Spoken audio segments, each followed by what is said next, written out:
I keep thinking that today is Friday, but it's not Friday. It's Thursday. Hi, Zep. A very Fark Slark day to you, too.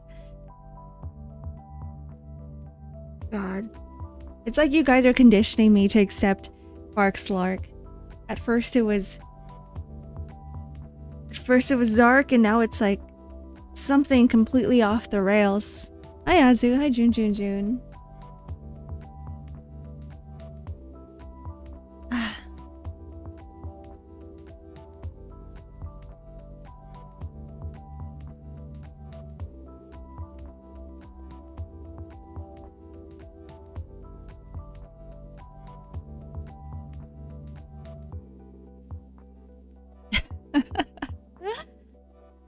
Sleepy Slark, Fark Slark, what the hell? There's so many! And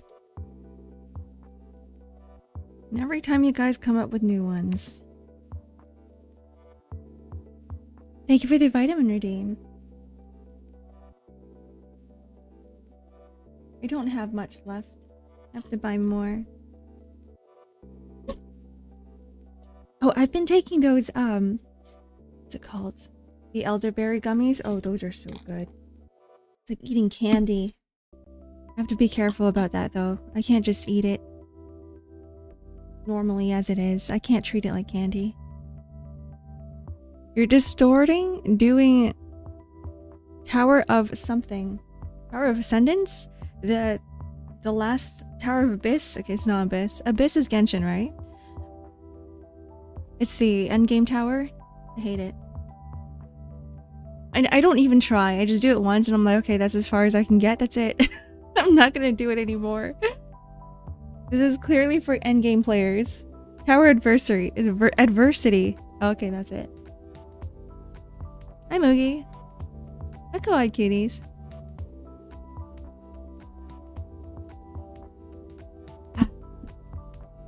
I really hate grinding. I think it's because when in the middle of grinding, I start thinking about things and I'm like, oh, I have this to do, I have that to do. I could be doing something else right now. And so yeah, the back of my head, I'm always thinking, oh, I'm wasting time grinding. It's not worth it. It's not worth it. Some jellyfish are immortal. Some? Not all? Explain.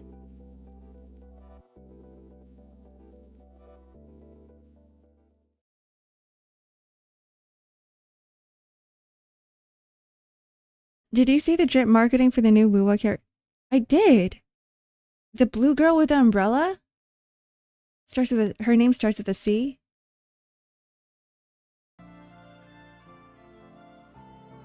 I still like Phoebe. I hope Phoebe's banner never runs away. Hello, Templar. Good morning. Good morning. We're just getting started. Game should give you enough to level of content. Hi, Nimby. Hold on.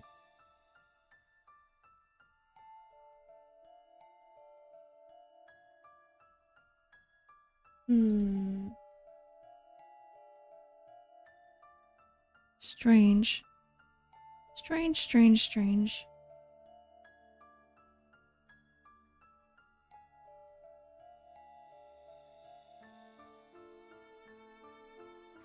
Okay, I'll just put this one up.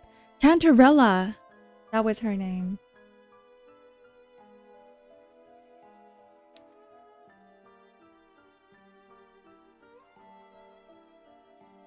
Hold on, guys. I am about to start, but I just heard my cat throw up, so I'm going to clean that up. I will be right back. I'll be back in 2 minutes. BB, 2 weeks is not bad. 2 weeks is a good time.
was you, Ural?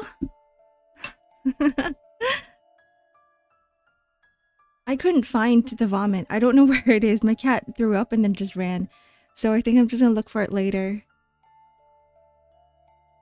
There's no one home anyway. No one's gonna step on it. This is fine. Okay.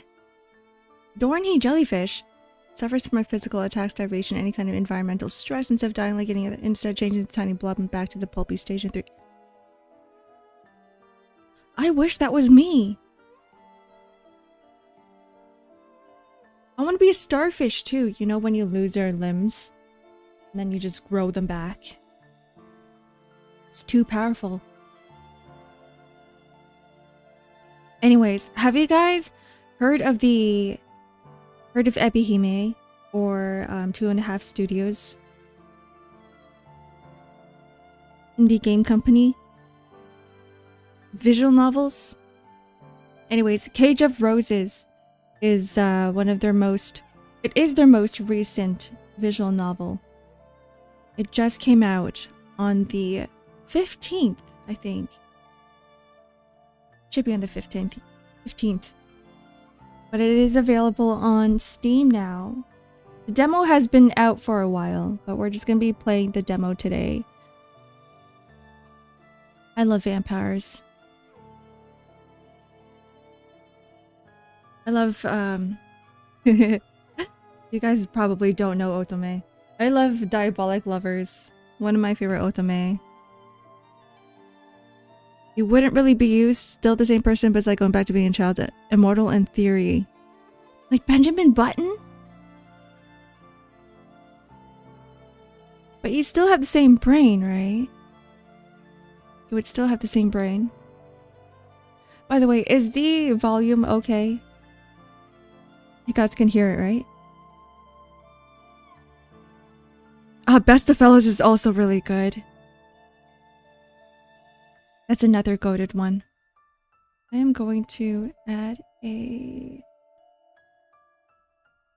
No, the limiter is on. Here we go. Maybe this is better.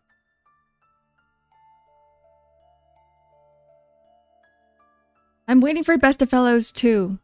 Hakuoki was okay.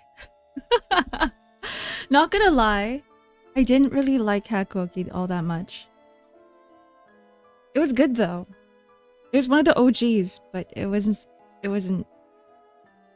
I don't know. I liked other ones more. If you like the older setting, I think it's because there's already too much media out there that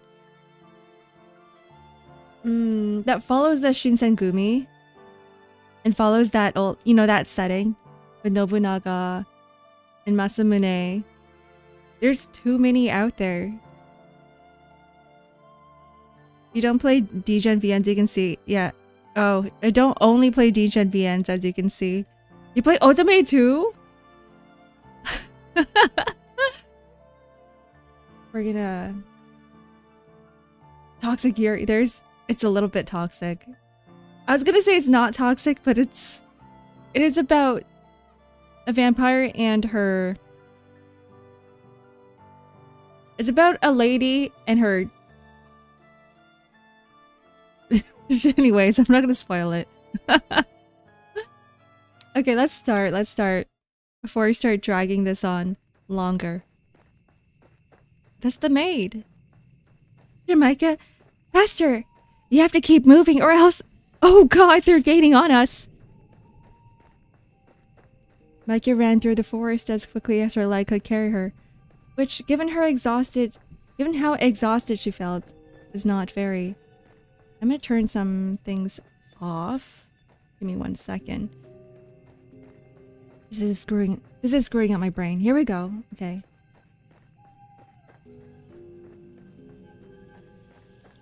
Psychedelica. That is one I have, but I haven't played yet. And Ashen Hawk. I heard things about Ashen Hawk, but it's a second game to something else, right? One with the butterflies? The blue butterflies is very dark. She tried to obey Henny's orders, fearful both of letting her friend down and of the shadowy figures who pursued them, but her body refused to listen. Her legs felt numb and insensible, as unfeeling as marble but far, far weaker. It was through nothing save sheer force of will that she was able to keep going, for all her strength had already abandoned her. Though Micah continued to run, staggering blindly through the fog, she feared it was already a lost cause. She was but a young woman, slender, and while not so very short, quite unaccustomed to exerting herself. She was not like Henny, who spent her days on her hands and knees, polishing the floors and blacking the fireplaces. Micah's fingers were white as ivory, while Henny's were red raw through demeaning, demanding, often physical labor. Micah's lungs, meanwhile, were straining from the agonizing effort of running.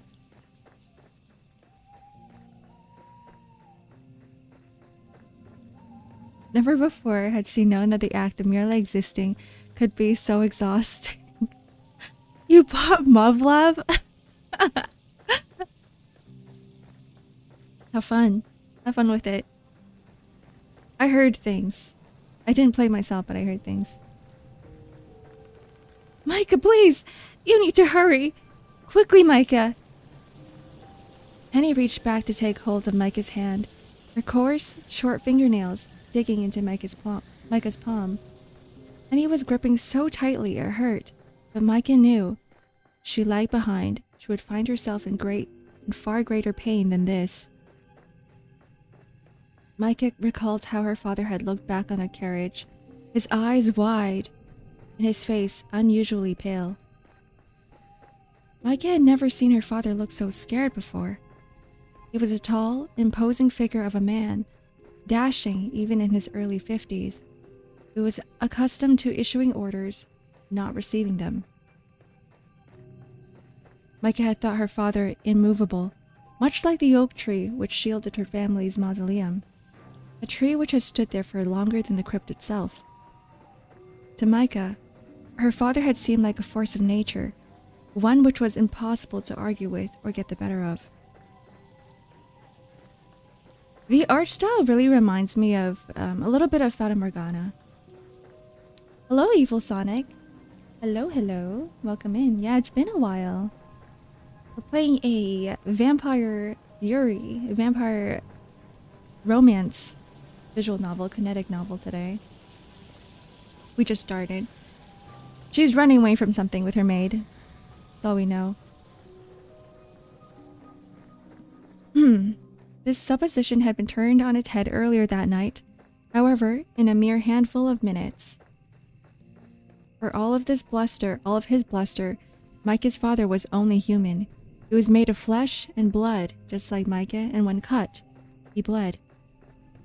He had bled a lot, in fact, all over the plush, upholstered seats of the carriage, and onto the floor.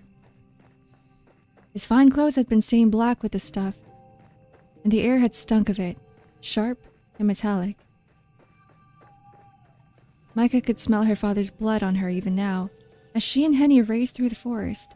She couldn't forget it, however, as much as she wished to. Is that good? The House of Fata Morgana?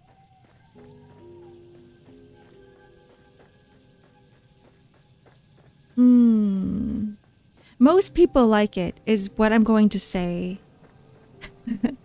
Most people do like it. I feel like it's missing some things, but if you don't dwell on the certain elements, I'm not going to say what it is, you're probably going to like it. The story itself is a little bit convoluted, but eventually you're going to start piecing things together. There's a lot of individual stories in the beginning. Does it have that kind of Umineko? Yeah, it does, for sure. It does drag a little bit. Same with Umineko. Yeah, hi Void. Oh, Yuri enjoyed. Yeah. Welcome in. Oh, if only the events of that night had been nothing more than a bad dream. Micah wished that the fog would clear and she would awake, her eyelids fluttering, to discover herself sitting once more in her bed, in her home, the room flooded with pale sunlight. Micah! But Micah's surroundings did not shift. The trees continued to press in about her as though they meant to eat her alive. Ooh. Red light? Red lantern? Their shadowy pursuers were beginning to close in on them. Micah knew that she had no hope of outrunning them. She was flagging, her heart hammering in the base of her throat. What would happen when Micah was not so optimistic to hope for an if they caught her? What would they do to Henny? The thought was almost more than Micah could bear. It had been bad enough to lose her parents, but to lose Henny too? Why, she had done nothing wrong. Unlike Micah, Henny was no lady. She was a maid. She was only being targeted because of her relationship to Micah and her family. Had Henny been traveling alone, she would have passed through the forest quite unscathed. It wasn't as though Henny had any valuables upon her person that were worth the effort of pilfering. Henny! Micah appealed to her maid between sharp gasps of air which pierced her lungs as keenly as knitting needles. Please, let's go. Leave me be. I'm just slowing you down. I don't care. I'm not leaving you behind. But there aren't any buts. I told you. I won't leave you. Now, let's keep running. Micah wanted to run. Really, she did, but her body had already begun to give in. Her heart may have been pumping fit to burst at the base of her throat, but her legs were weak despite the excess blood which filled her, and her hand on Henny's felt cold and clammy. She had exhausted all of her energy simply in escaping from the carriage where her parents' body lay. Honestly, I can't imagine running in these dresses. It must be snagging everywhere on the trees. They're probably wearing heels of some sort. Now she would die, only a few hundred paces away from the final resting place. Would her mutilated carcass be discovered in the days hence and taken back to her family's home? Would she and her parents be embalmed and sealed away within the mausoleum? Micah did not much like this thought. Her family's mausoleum was a terrifying place full of somber stone angels and spider webs. It was quiet, being situated among tall trees, but its quietude was not all relaxing. Its quiet was the deep, fathomless silence of death. Micah did not want to die. She knew not how she would continue to live on, with both her parents slaughtered before her very eyes, but she did not want to succumb as they had in this forest, full of fog. She wanted to go on living, for her sake, and for Henny's, though not necessarily for Walter's. Ooh, a new character, Walter? God, they're getting closer. We need to keep running. Come on, Micah. But like the guttering flame of a candle, and the last of her energy had been expended. Micah's foot caught in a tangled tree root, which jutted from the ground like a bear trap, and she fell. To be expected, honestly. I was waiting. I was like, no way she can keep running for this long. Her hand, which was slick with sweat, slipped free from Henny's. She reached out, searching for her loyal maid through the fog, but to no avail. Micah! Henny's voice echoed in Micah's ear, shrill and frantic. Micah's heart juddered in her chest, hard, as though meaning to stop altogether, but it did little good. Her head smacked against the ground with a dull, anticlimactic thud. Micah's teeth bit against her tongue. She tasted copper. Her vision swam. Micah! Oh God, Micah, get up! Please get up! And then everything went black. Ayo. The Night That Never Ended. Act 1. I don't know how long the demo is, to be honest. But it's probably just the first act, or maybe half of it, a part of it. How long is an act? Who knows? What? Micah was greeted upon waking by a dull, crushing pain that gripped her skull like a vice. A brackish taste akin to pond water filled her mouth. And with one hand clasped to her head, she coughed. Micah's body shuddered and her lungs burned. It took a minute before her coughing fit subsided, but once it did, Micah began to glance around uneasily around her surroundings. She hoped that her immediate surroundings might shed some light upon her predicament, but her hopes were in vain. Micah had no idea where she was. 100 Line? What is 100 Line? Is that the other Danganronpa one?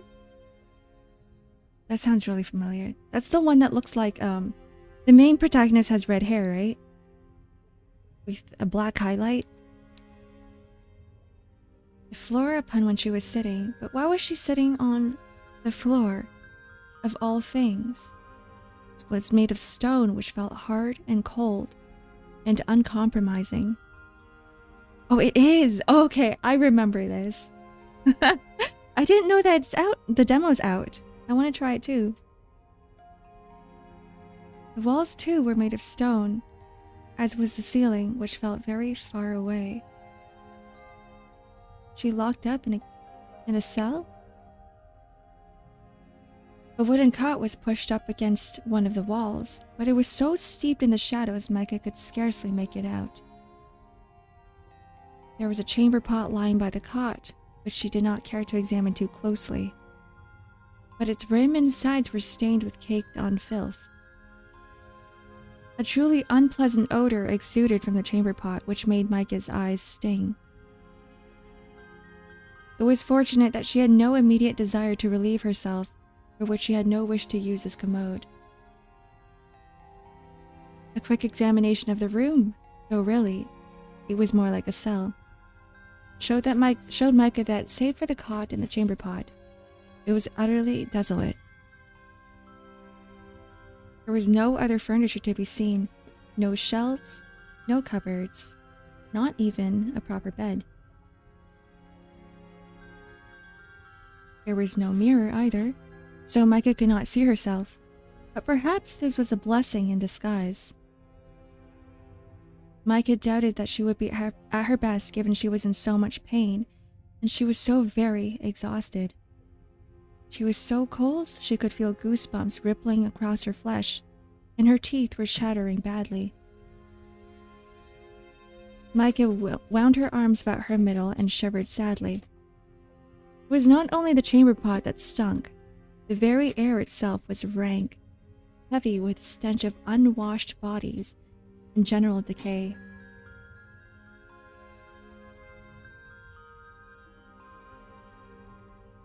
This room, no, she was sure that this was a cell, reeked of death.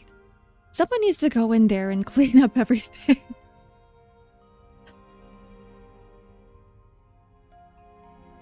How had she come to such a place? What had happened to her? Micah could remember sitting alongside her mother and her father in the carriage as it bore them through the forest. And then,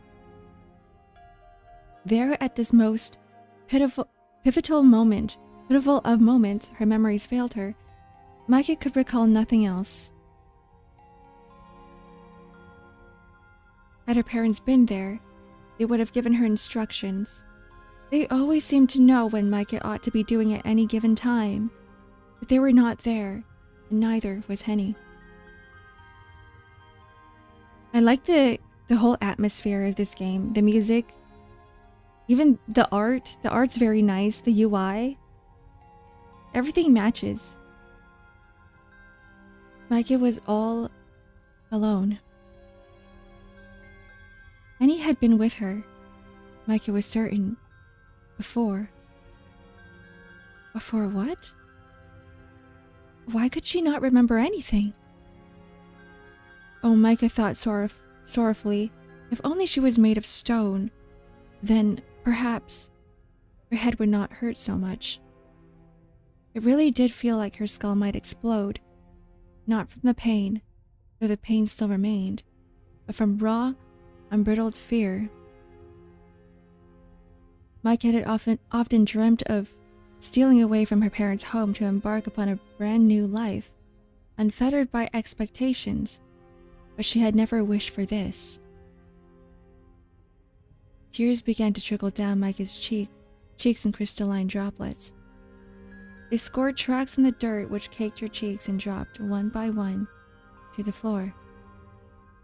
Her head bowed, fingers splayed against the stones.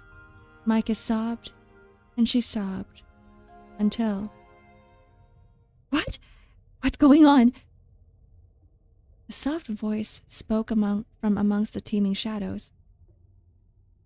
Micah could not see the speaker, but she could scarcely see at all, given the darkness, and now her own tears, but she recognized the familiar cadences. The voice belonged to Henny.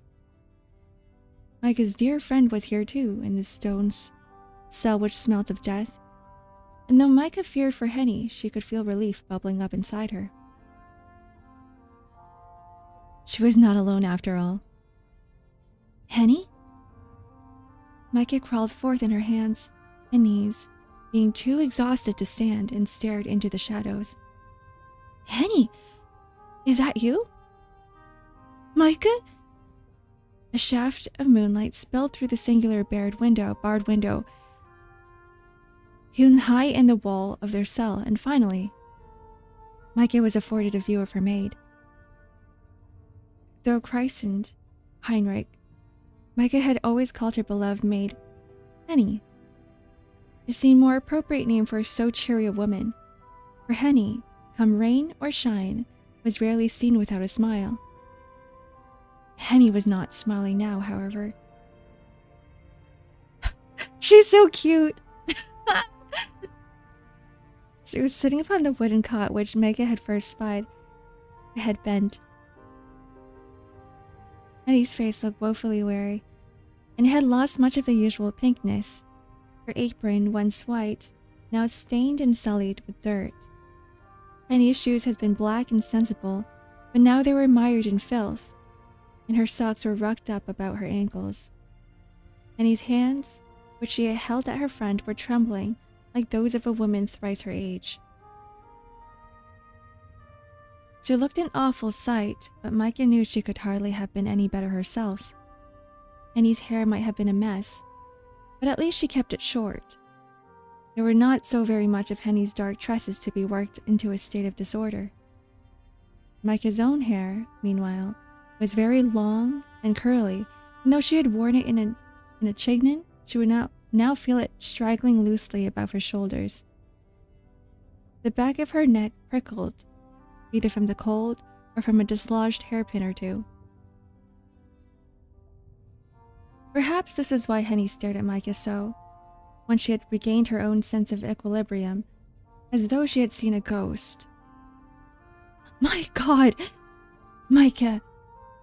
Henny looked so alarmed Micah almost felt ashamed. Micah was no stranger to shame. She felt it frequently, in fact, when she was with her mother, but it rarely raised its ugly head in Henny's presence. Since Micah's girlhood, Henny had been her one staunch, steadfast companion. She was the only person Micah knew who took Micah for who she was, rather than wishing, often aloud to her face, that she could be more appreciative, more amenable, more effusive, more like a lady, and less like herself. Henny didn't want Micah to be more. She only wanted Micah to be Micah. Did that mean, then, that Micah did not look like Micah at that moment? Who else did she resemble, if not herself? What had happened to her? Are you all right, Micah? Oh, look at your poor face. Henny rose from the wooden cot, which creaked and crouched before her friend. Reaching out, still shaking, She cupped Micah's cheeks in her fingers and said, "You're bleeding!" "I am?" "Yes, you've got a nasty cut beneath your right eye and your cheek." Henny sucked in a breath, her expression grim. "It's all banged up. You're positively black and blue." "Oh, I hadn't realized. I'm sorry, Henny." "What?" Henny, who had procured a handkerchief from her skirt pocket, it unfortunately wasn't dirty, paused in her dabbing at Micah's face to look at her with bemusement. "Why are you apologizing to me, you daft goose? You've done nothing to feel sorry for." I don't know. I just... Sorry for making you worry, I suppose." "Oh, think not of it. It's my job to worry about you. I'm your maid, remember?" "Well, of course I remember that much. My thoughts might be in a state of disarray for the present, but I would never forget you. You are much more than my maid, Henny. You're my friend, too. My dearest friend." "And I could very well say the same about you. That's why it hurts seeing you in such a frightful state." "Do I look very bad?" "Well, now." Henny scanned Micah's face, her brown eyes now bright with mischief. "That depends on how honest you want me to be." "Oh dear. Do I look as bad as all that?" "You certainly looked better. Your face is as banged up as a windfall apple." "An apple?" Micah shook her head in wonderment.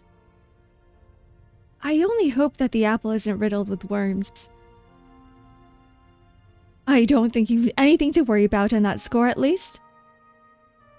"Well, that is a relief. I suppose things could always be worse." "Right you are. That's the spirit." "You're still alive and so am I. We're together. That ought to count for something. Although..." Henny finished wiping the worst of the congealed blood and muck from Micah's cheek, then drew back, her soiled kerchief gripped tight in her hand. Her expression newly dour, she said after a moment's pause, "I am afraid that your parents might have been so fortunate." "What?" Micah's heart leaped in her chest at this somber announcement. "What happened to them, Henny? Do you know what's going on?" "You don't?" "I recall that we were traveling to Augsburg to visit my fiancé, but as for how we came here..." Micah closed her eyes in the hope of remembering something, but again, nothing came.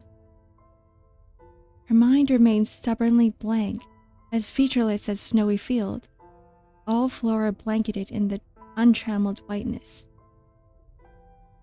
"I'm afraid I cannot remember." "Not a single thing?" "Nothing." "I see." Henny grit her teeth together for a few moments, her eyes dark. She seemed to be weighing up her words, as a baker might measure out flour and sugar before speaking.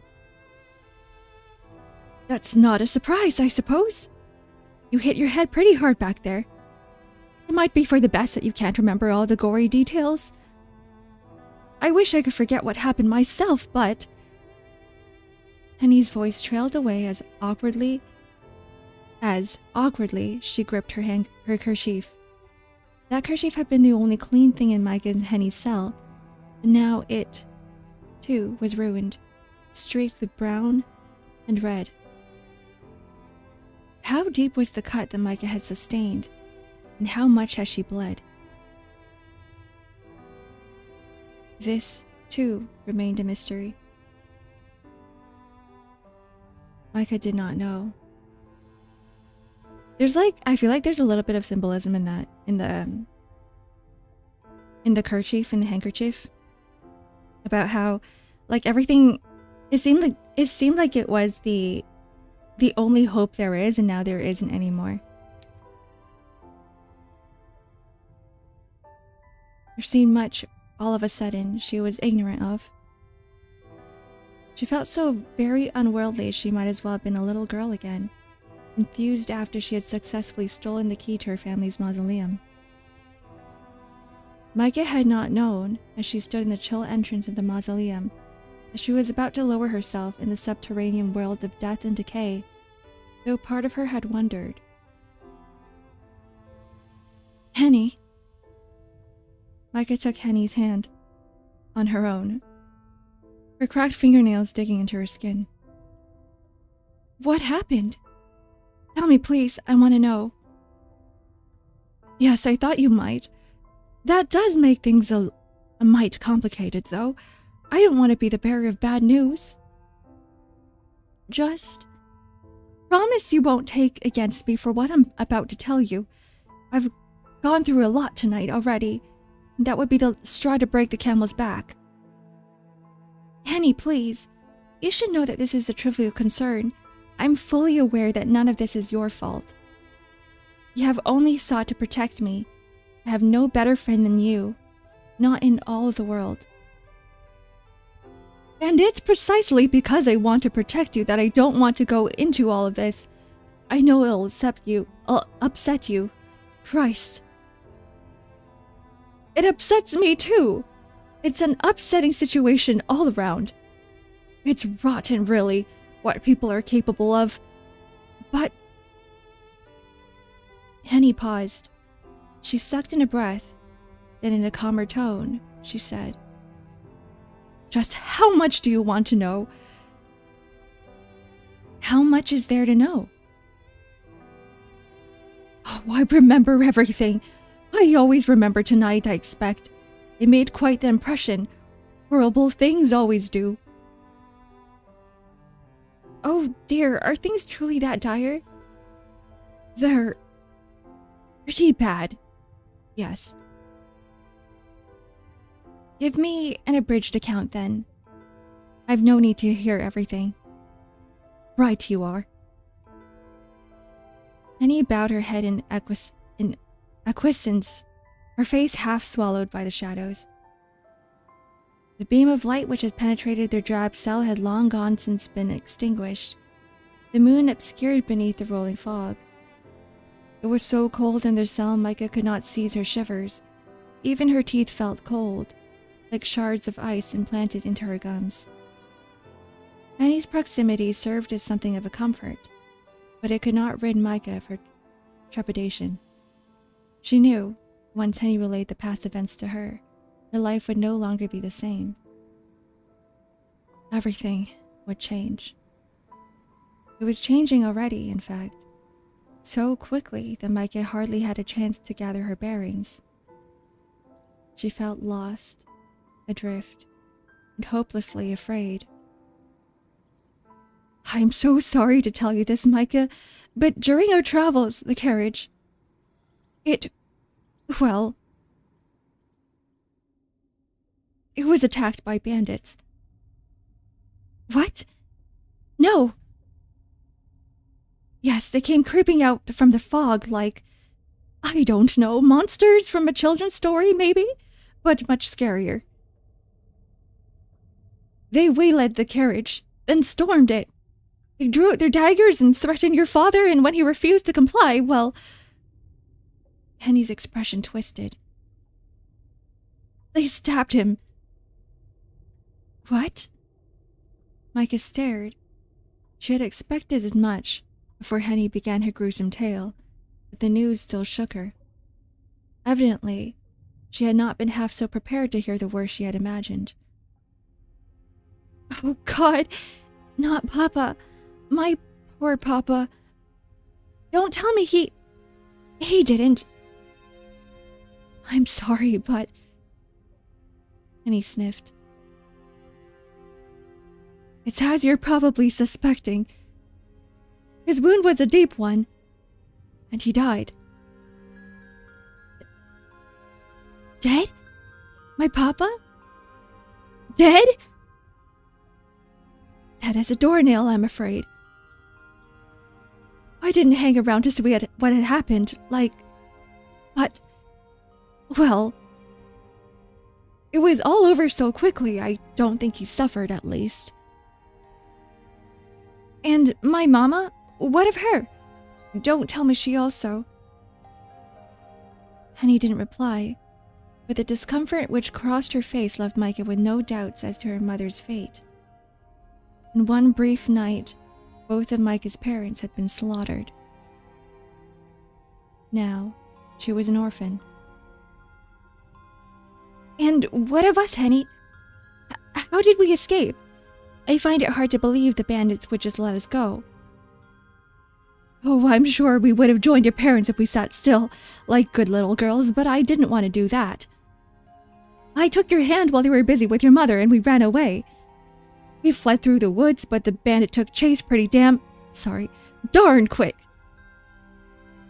It was very dark, and the fog was thick. I could hardly see what was happening. At one point you tripped and you fell. That's how you got that nasty cut on your poor forehead, and I was dragging down with you. We lay there on the ground, in the dirt, while the bandits tramped about looking for us. I figured we were both the couple of goners. I started to say my prayers to the Lord Almighty, but then... We survived. Yes, we survived. This, Micah supposed, was not a surprise. It went without saying, really, that they had survived. Otherwise, they would not have been sitting in this ghastly cell speaking to one another. Either the bandits had spared them, which seemed unlikely, or somebody had come to their defense. Who would have wandered the woods so very late at night, however? Micah could hardly credit it. I wonder who! Their escape must have been the stuff that fantasies were made of. Do you know how we escaped, Henny? I know what my eyes saw. But if my eyes can be trusted or not, well... that's another matter altogether. I think I might have bumped my head myself. It was all so peculiar. At the time, it seemed like a miracle. But looking back on it, that ain't the right word. Miracle suggests God and his angels. But there was naught holy about this. It was a right proper mess, really. A total bloodbath. But blood? Yes, there was blood. Lots of it. It was hard for me to explain, but... Thank you for the stretch and the hydrate, Resman. Welcome in.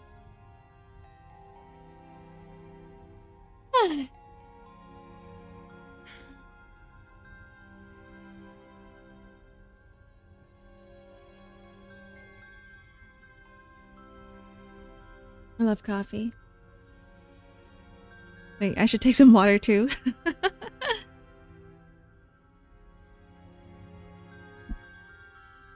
Okay.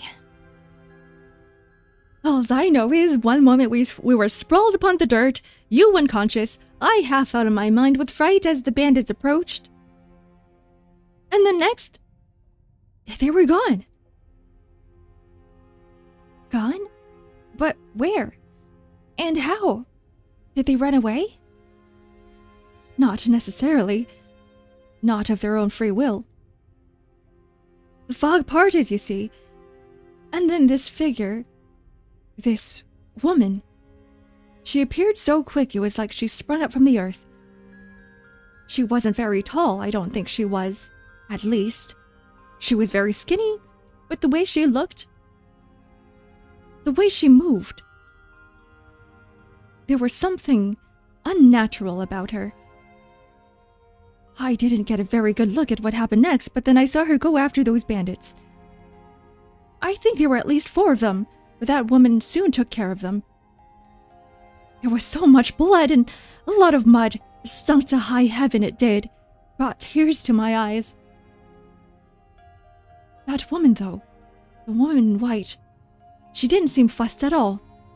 She stood there when she had finished, beneath the moon, like nothing had happened, and then... Henny pressed her fingers to her brow, and, overwhelmed, shook her head. I don't remember anything after that. I think I must have fainted. When I finally woke up, I found myself here. It was your crying that woke me up. I've never been able to rest easy while you're in tears, Micah. Yes, I know, you've always been so good, so kind. Thank you, Henny. Micah chanced to smile, though the muscle about her mouth felt atrophied, worn away following the news of her parents' demise. I've no idea what I would do without you. It sounds like you saved me. From the bandits, I suppose I did. But I wasn't much use when you took that nasty spill. There's no way I would have been able to carry you to safety, not when you were all turned about in the woods, and I had no idea where you were. I think I scraped my own shin, too. My ankles aches. We've been goners if that woman hadn't appeared. But now that I'm talking about it, it doesn't sound real. I can't think of any woman who would be able to beat 4 men in a test of strength. Not even your own Mademoiselle Blancard. Hi, Tomoko! Hello, welcome in. We're playing a Vampire Yuri visual novel today. Hope you enjoy. If you need a summary, let me know. Micah's smile widened at this, despite the severity of their situation. She was even able to manage a laugh. It was a weak laugh, which contained little in a way of mirth, but it was sincere. And he never failed to cheer her up. She must have had a knack for it. That was her first smile. That was her first smile sprite. Cute. Micah was too old to believe in magic, but when she was with Henny, she sometimes wondered. Thank you for the head pat. Are you sure it was a woman who fended off those bandits? Perhaps it was some sort of animal instead, and you failed to perceive it in the fog? That could be it. Like I said, my mind's a mess. I feel like I've lost a good 10 years of my life. Although... Here, Henny smiled grimly, in the matter of all survivors after witnessing something horrid. That better than having it cut short altogether. We must be thankful for small mercies, yes, even if our lives were saved at my parents' expense. Micah squeezed her eyes shut. She could feel tears beating upon her lashes anew, but this time she was able to subdue them.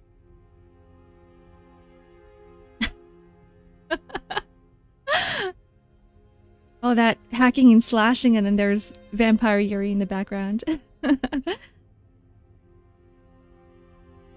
news of her parents' deaths was a heavy burden to bear, but Micah, not having witnessed their final moments, found it hard to imagine. It still did not seem quite real. The shock of it all, perhaps, had blunted her senses. It would take a while for her parents' passing to truly register. When it did, however, Micah did not doubt the tears would come, thicker and faster than before. It had not always been so, but her childhood misadventures in her family's crypt had left her something of a crybaby. Now then, Micah inhaled and glanced about. Where do you suppose we are? And how do you suppose we got here?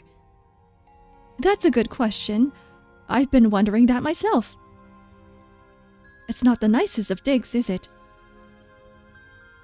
Not particularly, no. It's awfully drab. And it's damp, too. I'm freezing. You poor thing. You, come here. Annie shifted closer to Micah, then drew her arms about her, holding her close. She then glanced about. Everybody needs a friend like Henny. Both maid and mistress squinted into the shadows, as though they might unearth some secret way of escaping. A trap door, perhaps, or a hidden passageway. But to Micah's disappointment, she found the cell quite unchanged. It was every bit as sparse as she recalled. The shadows did little to mask this fact, and still, it stank. Goodness me, it's not much to look at, is it? We might as well be in a prison cell. What makes you think that you're not? I think that might be what it is.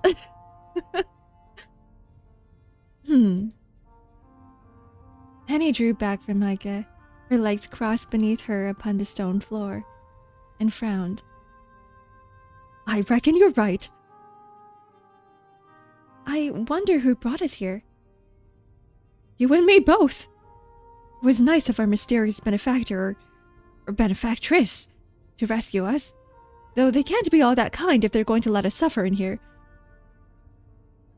You'd think they could at least put us in a nicer room. I'm not expecting first-class accommodations, but you deserve better than this, Micah. This place isn't fit for rats, let alone people. It's... all right. Are you being serious? Annie raised an eyebrow, while Micah smiled. It's better than being dead, at least, even if these lodgings are mite uncomfortable. Only a mite? Well, quite a bit, if I'm being honest. Micah drew her arms about her legs, her knees beneath her chin, and said, When I woke up, I was lying on the floor. On the floor? Annie's eyebrows shot up her forehead until they met her hairline. The gesture was so exaggerated it managed to bring another smile to Micah's lips, despite how very dire the situation was. I suppose it makes sense. There's only one bed, but oh, that is too much. I can't believe they fling you about like a sack of spuds. Maybe unbelievable things had happened tonight. Our benefactor might have been bucking the trend. Some benefactor. When I get my hands on them, I'll give them what for. Don't, Henny. It wouldn't do to pick a fight with whomever brought us here. I wouldn't want to anger them, not when we are at their mercy. Why, but that makes us sound like captives! Is that not what we are? This is a cell after all. We have no means of escaping. We're being treated like prisoners. I know, but it still stings. I don't care about me, but I won't want to see you being treated like a convict. Not when you've been through so much. You've been through worse. At least I don't remember what happened. Unlike you. And you're the one who will be saddled with the consequences. Poor Micah, it was your parents, not mine, who were... well... I don't expect there's much point in trying to suss out who's suffering more than who. As it stands, we're both in this together. I won't abandon you, Micah, so try not to worry. Keep your chin up. We'll get through this.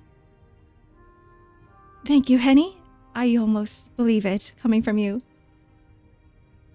You should. I don't say things I don't mean, you know? Now, let's see. Maybe things aren't as dire as they look. There could be a way to escape yet. Henny rose to her feet, though unsteadily, and did a circuit of the cell.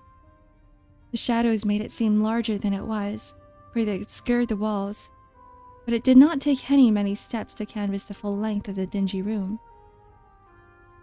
She pressed her fingertips to the wall, then her ear, as though the stonework might whisper their weaknesses to her. But the walls, of course, remained mute. Henny then took the bars between her fingers and squeezed experimentally, but they refused to yield. Oh, come on! Frustrated, Henny gave the bars a kick. The tip of her shoe collided with them, losing clods of dirt from her soles, but... She's a feisty lady. Damn it all! The bars refused to budge. They were quite impenetrable. Sighing, Henny changed tack. She moved from the door to glance up at the window, but there was a similarly barred too. Oh, barred, too high up to reach and too small to squeeze through. It almost seemed like a miracle that such a small window allowed any moonlight at all to spill into the cell when the clouds and the fog shifted. "And?" Micah asked, when a disenchanted Henny flopped back down beside her with a rustle of her skirt. "Did you uncover anything?" "Now fall a step that we're more trapped than I thought." "I thought you might have come to that conclusion, yes." "God." Henny kicked off her right shoe, then began to massage her feet, which had begun to thaw. I love Henny. "This is a rum situation. I wonder what we're to do." "I don't think there is much we can do, other than wait." "I suppose you're right. Can't say I like the thought of that, though. We're sitting ducks here. I feel we ought to be taking some kind of action." Henny looked about the cell once more and sighed. "But I'm drawing a blank here. I can't think of anything we could do." "I'm sorry for being so hopeless, Micah. I meant to look after you, but I'm at a total loss." "Don't apologize, dear Henny. I feel better simply being with you." "That's something, at least. I wish I could be of some real use, though." "You are of real use. Without you, I'd be an unconscionable mess, weeping on the floor." "Well, we can't be having that. It breaks my heart to see you cry." "Much as it breaks mine to see you self-flagellate so over something that is not your fault." "Touché." "Now that we're well and truly stuck here, I suppose we ought to make the best of it. Although..." "Hi, Blobby. Welcome in." We're just playing a vampire visual novel today. Just a lot of reading. These two got stuck in a cell. They got, attacked by bandits on a carriage. "I've got a bad feeling about this place. It gives me the creeps. I don't know who imprisoned us here, or what cause, but they've no manner to speak of. Why, it's almost as if..." Annie began, but she found herself unable to finish the sentence. A sound issued forth from darkness, emitting from beyond their tightly sealed cell. It was a faint sound, but Henny still heard it, hovering in the sour and musty air. Vampires are cool. It sounded like a scream. "Good God! What in the world was that?" "I suppose that was just the wind." "You really think so?" "Yes, I imagine." Micah answered in affirmative, though deep down, both she and Henny knew the truth. That had not been the wind, had been too raw, too pained, and, though faint, unmistakably human.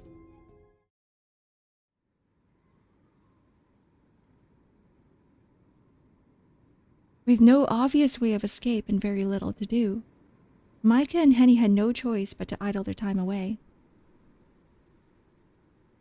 They sat upon the floor together with their legs folded primly, like two little girls conducting a make-believe tea party.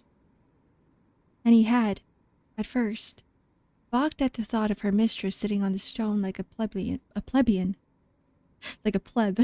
Sorry. But Micah's dress was already so dirty it didn't matter. The two women did not, however, abandon themselves to inertia. Henny knew that they had to do something to take their minds off the ghastly predicament. Unfortunately, Henny was not empty-handed. She had in her pocket, alongside the kerchief she had used to wipe Micah's cheek, a pack of cards. These cards were worn and bent at the corners, but they remained perfectly functional. How convenient! How convenient! Does anyone just carry cards around? In their skirt pocket of all places? For want of a better way to use their time, and he proposed to Micah a game of Joker, a game which Micah agreed to. The two women played several rounds of Joker, examining their decks and dispensing the cards. The game did not require a great degree of tactical thinking, but it helped alleviate some of Micah's worries. It could not, alas, alleviate the cold. But Micah had been shivering for so long she had almost grown accustomed to it. Have any of you guys played Joker? Is it like Old Maid, where you tried to get rid of the Joker? You're saying that you do? An entire poker card deck on your person the entire time, every single day. She had been the dank, miserable self for so long she could scarcely remember how it even felt to be warm. Had her journey to Augsburg continued unimpeded, she would now be sitting by the fire in Walter Gerard's living room. Gerard? Living room, or else tucked up in one of the many guest bedrooms with a warming pan at her feet. Both Augsburg and Walter Gerard seemed very far away to Micah now, though being confined thus in a prison cell. How long had she been sitting with Henny on the floor, shivering? Micah did not know. She could not tell. All Micah really knew, in her infinite ignorance, was that the night seemed hopelessly long. She hopelessly small and insignificant. You have the whole FNAF Fazbear Frights book series in your pocket? I don't believe you. There was no clock in Micah's cell, and neither she nor Henny carried timepieces upon them. The only means Micah had of tracking the advancement of the hour was the sliver of sky she could see beyond the narrow window, situated high above her head. She could recall that the sky had been dark upon her waking, and it remained so now 3 games of Joker later. I've always wanted to be able to read the time through just looking at the sky, like the moon location, where it sits. I think that's pretty cool. Or the stars.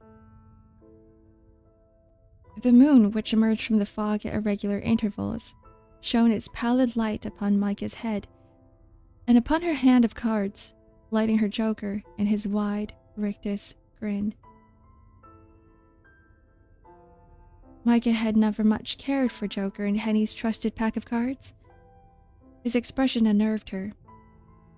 Every once in a while, as she played, Micah spared a few glances at the barred window above her head.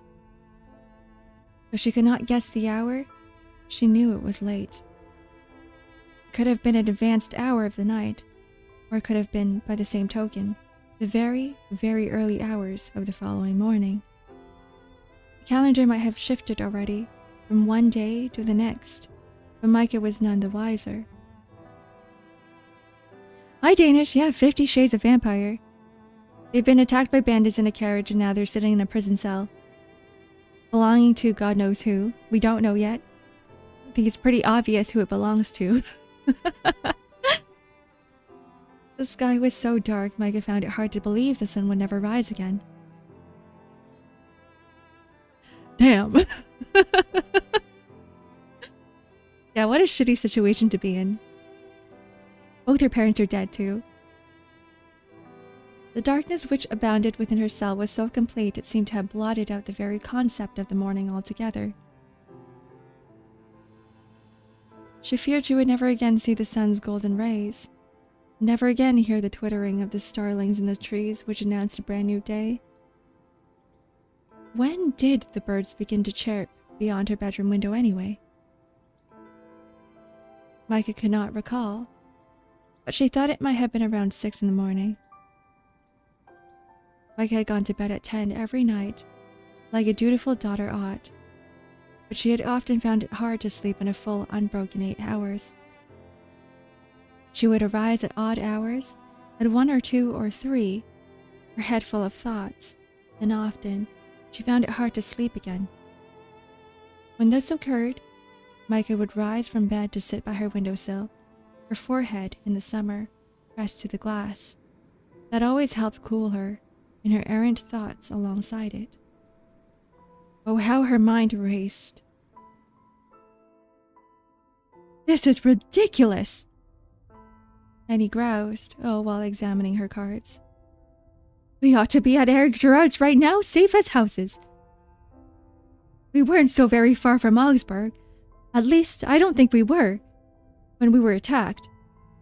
Why did those bandits have to go after us?" "We were just unfortunate, I suppose. I can't imagine the bandits meant specifically to target us. We just happened to be there." "You're probably right, but... goodness! Of all the awful luck! At least you've had a fair run during our game. You've beaten me out soundly during every hand." "Well, true. I suppose I thank heaven for small mercies, eh?" Henny smiled at Micah's attempt to cheer her, but it didn't last. Both Henny's smile and Micah's cheer were half-hearted, and they were soon swallowed by the sinister darkness of their cell. "It's a shame I don't feel more thankful. I wonder what Herr Gerard would make of this. He'd be off his head, I'm sure, if he knew the state you've been kept in, Micah." "I'm in range too for you and him. You deserve far better than this. You're Von Essen, for crying out loud. The person who's holding us here will feel mighty sorry if they realize who you are. You're a real lady." "Maybe." "Hi, Wasa." "Ari's into Yuri? Whoa. How surprising. I thought I've mentioned Yuri several times before. But yeah, I like Yuri. Any form of romance is good." Micah's reply was vague in both tone and meaning.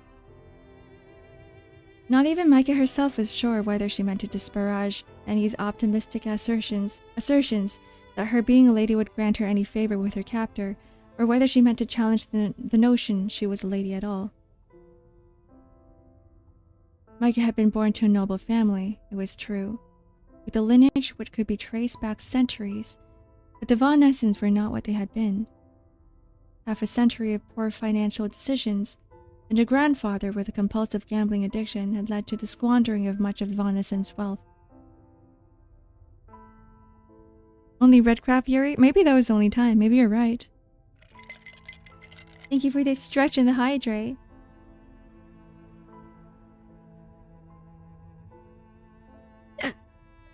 Yamba!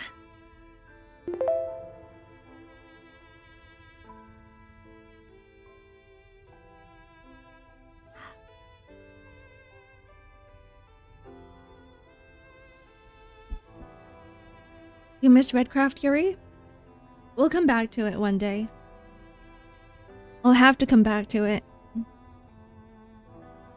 Because I've worked so much on it to the point where, like, it would be a shame to abandon it. And same with the writer. The writer put their heart and soul into all of the... It's pretty much done, I think. It just needs a little bit revising, but the art is where it's lacking. While still in possession of their family home and a veritable fleet of maid servants, the family's finances has been in dire state ever since Micah could remember. Though not openly wanting to cash, Micah's parents had made very good purchases based on the family's prestige rather than the figures in their bank account. Tell me a random character to build in Wuwa. Phoebe. Micah's wedding to heir Gerard had been an attempt to shore up the family's wealth before they could fall from grace altogether. But that now seemed an impossibility. How could Micah wed Walter when she was incarcerated? If Micah had loved Walter, she surely would have shed tears over so cruel a fate. She's died?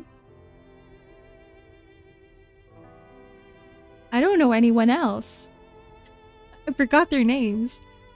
The boy with the cat ears. Or the dog boy. What's his name? I forgot. As it was, however, she was curiously calm. Why did she care how Walter Gerard felt? She barely knew him. What do you mean, oh no?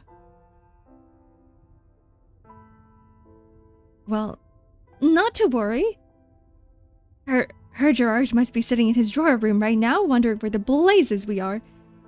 Her Gerard is sure to send out a search party before long. He'll be worried sick about you, Micah. Do you really think so? Absolutely. I mean, he is your fiancé. He's got to be worried. You're such a sweet thing. I don't see how he couldn't. Thank you, Henny. I appreciate it. Don't thank me, Micah. I'm just stating the facts. Hi, Clock. Welcome in. Good morning. If I was a man and I had a fiancé like you, you can bet that I wouldn't let you out of my sight. Perhaps it's a good thing that I'm here with you then. You at least know I'm all right. Yes, you are. And I thank heaven on high for that. You know I'd do anything to keep you safe, Micah. You like the weakest you... Yeah, do it for me. He's very cute. I like him. I like his character design a lot. His writing, though, however, is kind of bleh. I know. Micah could well believe that, coming from Henny. When it came to Henny's claims about Walter, however, Micah was less certain. You're gassed from training yesterday, Clock. I hope you've rested well. You can rest now, right? You can rest today? No more training? Just a one-day training thing? What did she know about Walter really other than his age and his occupation and how fabulously, excessively wealthy he was? Micah had met Walter on only 3 past occasions, and they'd exchanged almost as many words. The man was a stranger to her, and Micah's desire to marry him was inversely proportional with her parents' desire to see her walking down the aisle. It's interesting how they placed this sprite here because half his face is covered. It's kind of like how Micah doesn't... Like how she barely knows him.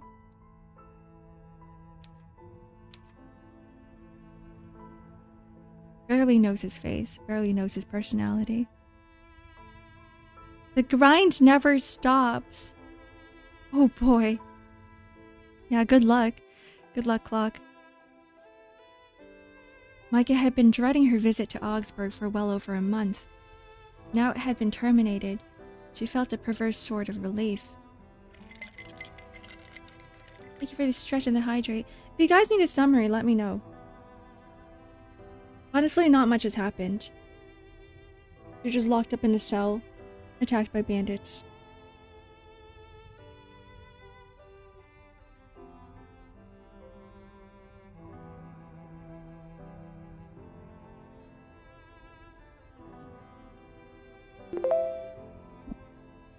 One sip of coffee, one sip of water. You want a summary? So, what happened was Micah and Henny, Micah being the Von Essen's daughter, she's with her maid and both her parents in a carriage. They were traveling to her fiance's house, his abode, and they were attacked by bandits. Then Micah passed out. She didn't remember anything that happened, but Henny remembered everything. She said that there was a lady that came, a lady in white, that killed all the bandits. Both her parents are dead, by the way. They got stabbed by the bandits. And now when When Micah woke up, she was in this prison cell. And they're just thinking about how they want to go home. How they should be at her fiance's house right now. Walter Gerard.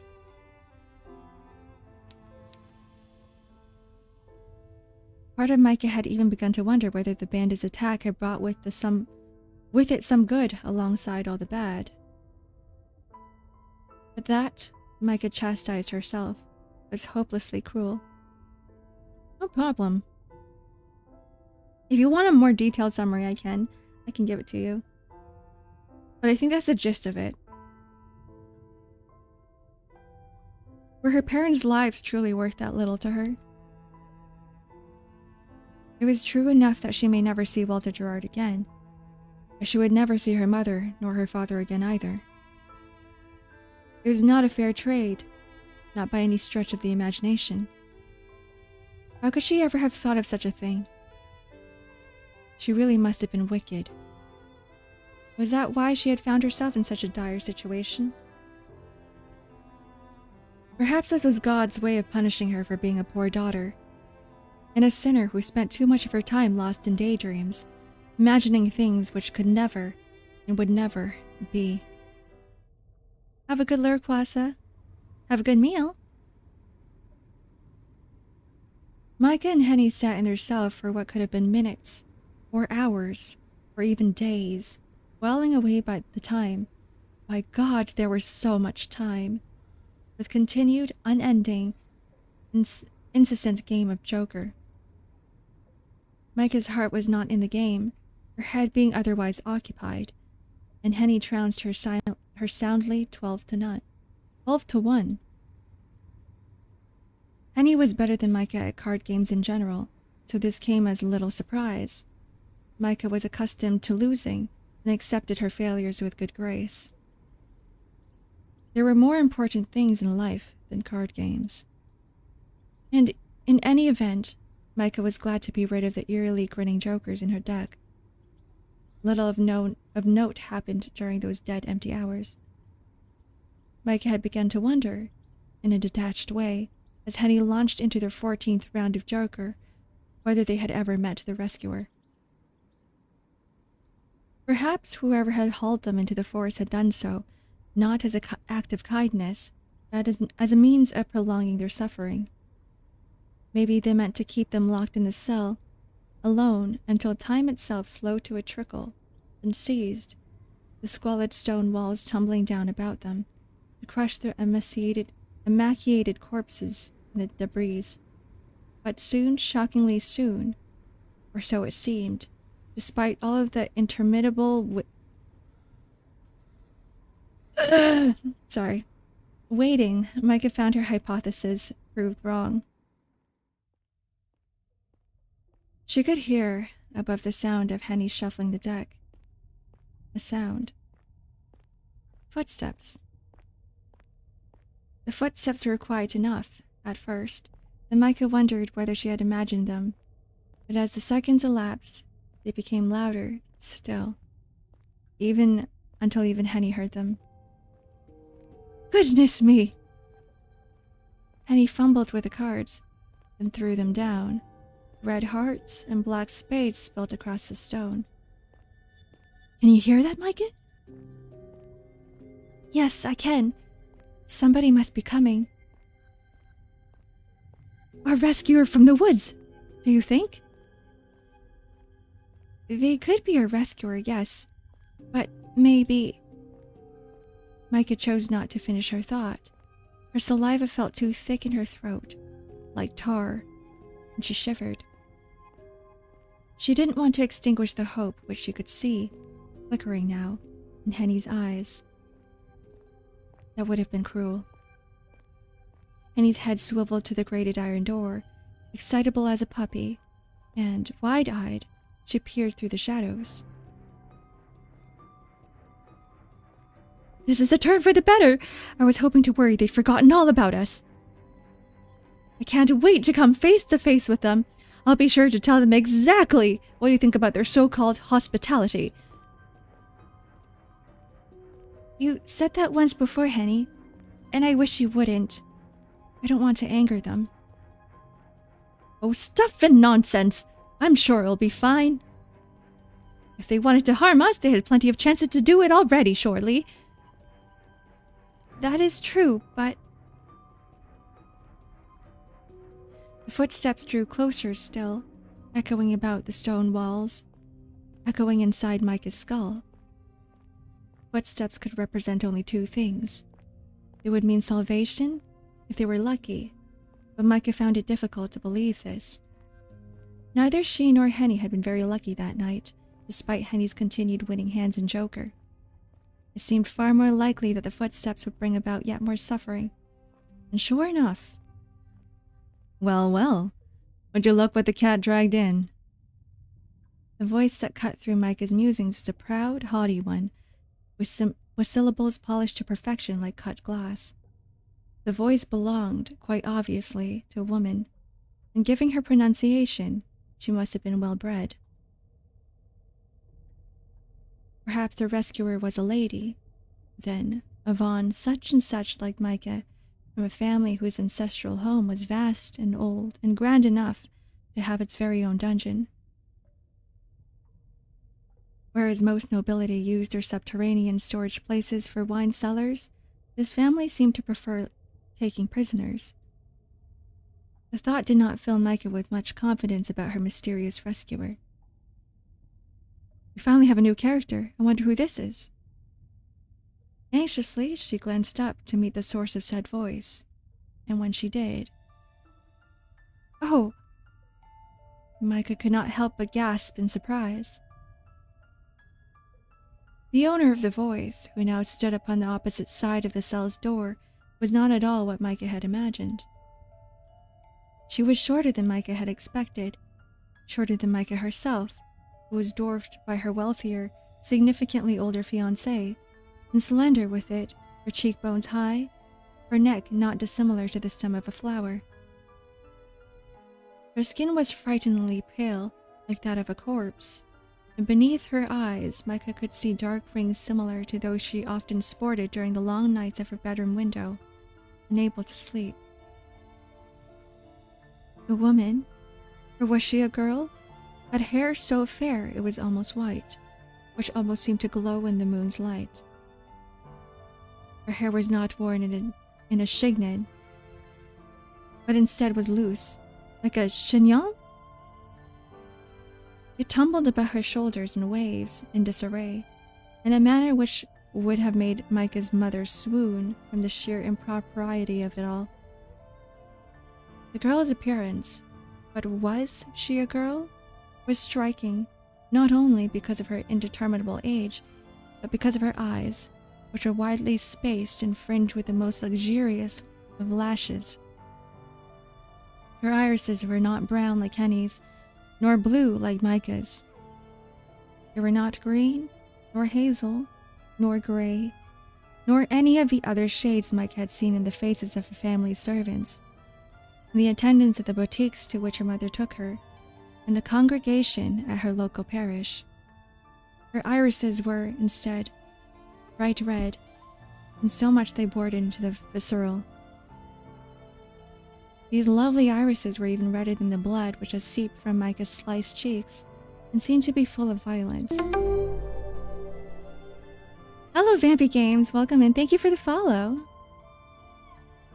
The girl was a perfect stranger to Micah, but her eyes told more than pleasant chit-chat ever could.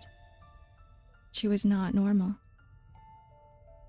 Micah knew instinctively, as she glanced upon her, that she should keep her distance, if she could, but this only made her, conversely, feel even more enchanted. She could not look away from her. It was as though her captor had placed her under a spell. That woman! Henny shifted back, her skirts shifting against the ground. She's the one I told you about, Micah. The one in the woods. She's the one who fought off the bandits. I thought what I saw was unbelievable, but now I know it wasn't a dream. She really is real. She killed all those men. She's a monster. Oh, a monster, am I? The woman's unnatural eyes narrowed, and with a smile said, "You cut me to the quick. You humans do. At least you would, were I not so accustomed to it. Perhaps I bring upon myself, given the unusual manner in which I treat my guests, but you could at least try to be polite. Why, if it weren't for me, the both of you would be lying in the woods right now, mangled beyond all recognition." "So you really were the one who saved us? I thought as much. Yours isn't a face anybody could forget in a hurry." "Why, thank you. I will take that as a compliment. I am very striking. I know." "Why did you save us, though? And how? I can't believe you brought us back here. Wherever here is, on your own. You must have had help." "Oh, if only, but alas. I've not only had any help for, well, let's see. It must have been a century at least." "A century?" Annie gawked at the woman, her eyes agog. "But that would make you older than my grandmother. That can't be right. You don't look a day over 18. "Oh, do you really think so? You're too kind." Laughing softly, the woman extricated a key from her pocket and inserted it into the awaiting keyhole. Deftly she turned it, and deftly she stepped inside the cell, the hem of her dark cape dragging against the uneven stone floor. "Me? Scary? No way." Once inside the cell, she turned to close the door, then locked it anew. "There, that ought to do it. It would be horribly tedious if you tried to run from me. I would be able to catch you, of course, but I'd rather not bother with all the fuss." With the door secured, the woman placed the key in her pocket and turned to look at her prisoners. Her red eyes met Micah's, which were narrowed with mistrust, and pouting, she said, "Now, why are you looking at me like that? You're making me feel quite unwelcome." Did you guys see that? She's so cute. "I thought you would be relieved to see my face after being left to languish in the catacombs of my castle for hours on end, but maybe I was hoping for too much. In any case, you shouldn't frown like that, dear. It's an awful waste. You'll wrinkle your pretty face." This chastisement was familiar to Micah. She had heard it many times from her mother. While Micah had been trained to obey her mother without question, however, it was not so with this strange woman. Some of her reticence fell away and needled. Micah said, "What I do with my face is my own concern. I'm sure it's none of your business." "My goodness! You're feistier than you look. I took you for a shrinking violet, but maybe I was mistaken. You might make quite the amusing plaything, though you'd be a good sight prettier if you smiled. I can't say I blame you for being so surly, though. I never liked smiling on command either, though it's been many, many years since anybody last tried to give me orders. It's fortunate nobody can tell what to do now, at least. Can tell me what to do now, at least. It came at quite the price, but... oh well, never mind. Where are my manners? My name is Magdalena. You may call me Lena. My family's name, meanwhile, is no particular importance. It might have been commanded some respect back in the day, but it is not so now. They have long since been obliterated. I doubt history will remember them. It will not wish to. I am all that's left of their legacy. In fact, I would very much love to rub in their faces, but alas, I never got the chance. It is very nice to meet you, for the second time this night." So saying, Magdalena dropped a neat curtsy, taking hold of her cape in lieu of her skirt. "Thank you for the hit patch." "But I am afraid I will not be afforded much of a chance to properly know you. While I will relish the chance to speak to a couple of young maidens such as yourself, I've designed for you beyond idle chatter. Excuse me? Was that a bonk? And what do you mean by that exactly? Only that now that I brought you here, I cannot continue to let you live. You've already seen too much. What? Henny stared at Magdalena with wide eyes, so full of fear, the air swelled with it. What do you mean? What I said. Do try to keep up. It's awfully tedious, having to explain myself down to the finer details. But I suppose you have the right to know the bare minimum, prisoners though you may be. I would hate to keep you in suspense, and at this point, it doesn't matter how much you know. You won't be able to tell anybody else what you might learn here. You'll not be venturing forth beyond the walls of my castle, ever again. Magdalena smiled, her lips lifting in a wicked grin, not so very unlike that of a joker in Henny's pack of cards. Though Magdalena's face was white, her lips were red, much like her eyes.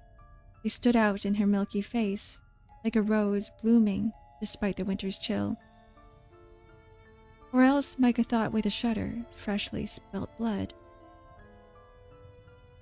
Her wide eyes. She's just checking her out from like top to bottom. You must understand that I am not a normal woman. No human can hope to best me when it comes to competition of sheer strength, as the bandits who were pursuing you soon discovered. It didn't take me more than a few seconds to dispatch them. The fight they put up was so pathetic, it made me wonder why they even bothered. If they'd had any respect for my time, they would have slit their own throats with their own daggers and saved me the trouble. You humans can be awfully thoughtless. But if they had done it, I wouldn't have been able to bring the leader of their little group back to my castle. He was in a bad way, and I was obliged to introduce myself to him before bestowing upon you similar honors. Was that why we heard the scream earlier? Oh, Kuro, welcome in. I really must apologize for making you wait. Magdalena dropped another curtsy, as an elegant lady might, but it smacked of insincerity.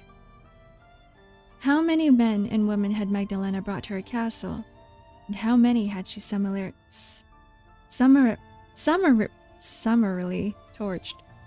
tortured? Micah knew of that at least one besides herself and Henny. The bandit's leader. Did you kill him? Eventually, yes. It was quite the sight. You ought to have seen the way he begged and pleaded and groveled at my feet. A grown man like that, who was practically made of muscle. Oh, how fickle fortune is. Just 1 hour hence he was a predator, stalking his prey through the woods. And the next... Magdalena drew a hand across her neck, in the unequivocal universal gesture of a slit throat. Oh, what goes around comes around. He got what he deserved, and his screams really were exquisite. Did you perchance happen to hear them? It was being rather loud. What? Oh goodness! Surprised, are you? You shouldn't be. The man was a bandit, a vulture in a man's flesh who profited on misery. If it weren't for me, he would have gone the same way as the poor unfortunates in the stalled carriage, the driver, and the horses too. Nobody was spared the ravages, man nor beast. It made quite the grisly mess. Were I a century younger, it would have been enough to turn even my stomach.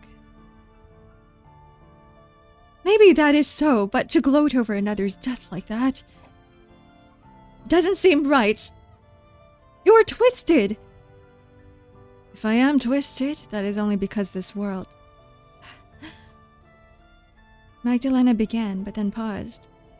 A momentary furrow captured her brow, but soon it straightened out, as though nothing of note has occurred. Well, never mind that. I do not wish to spout cliches about good and evil. I would bore myself. The fact of the matter is, the man got what he deserved, as did his compatriots. Took great pains to ensure that. I paid that brigand back, and twofold for what he did to you. Did you know he tried to be stoic in the beginning? Humans often are. Human males in particular.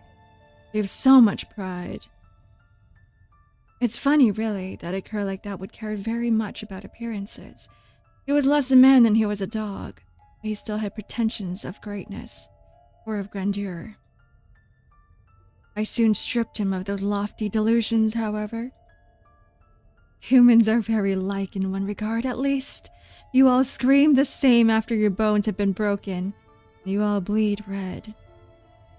That man was a brigand, and I grant you that, who deserved the hangman's noose.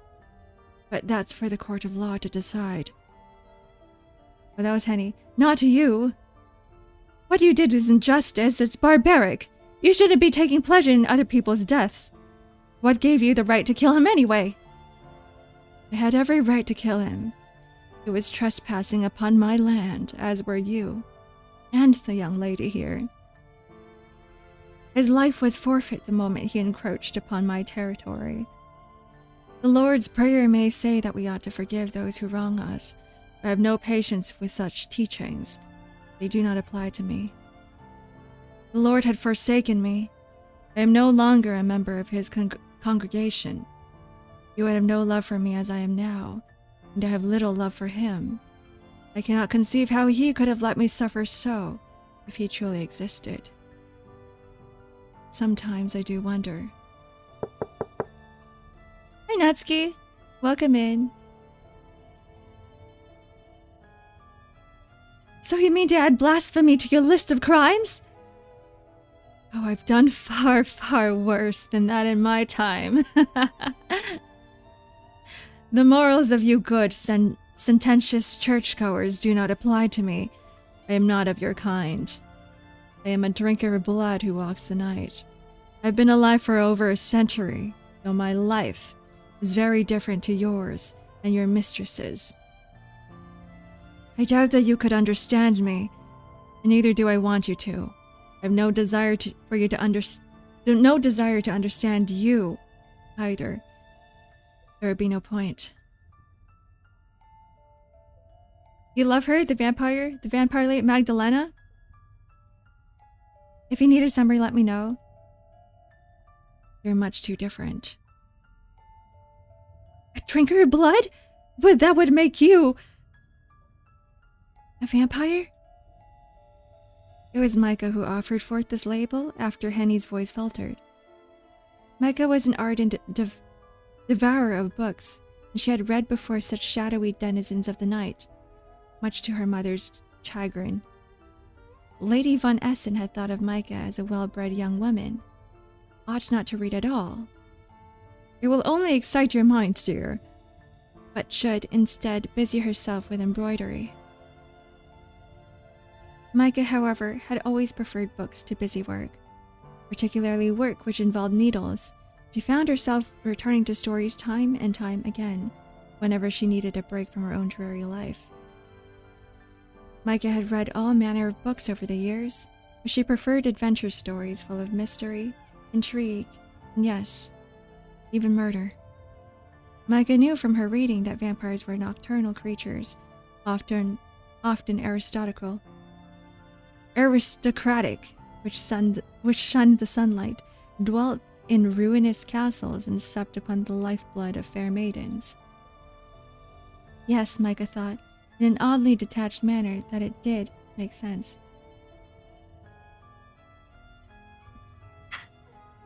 She had sensed there was something strange about Magdalena when their eyes first met.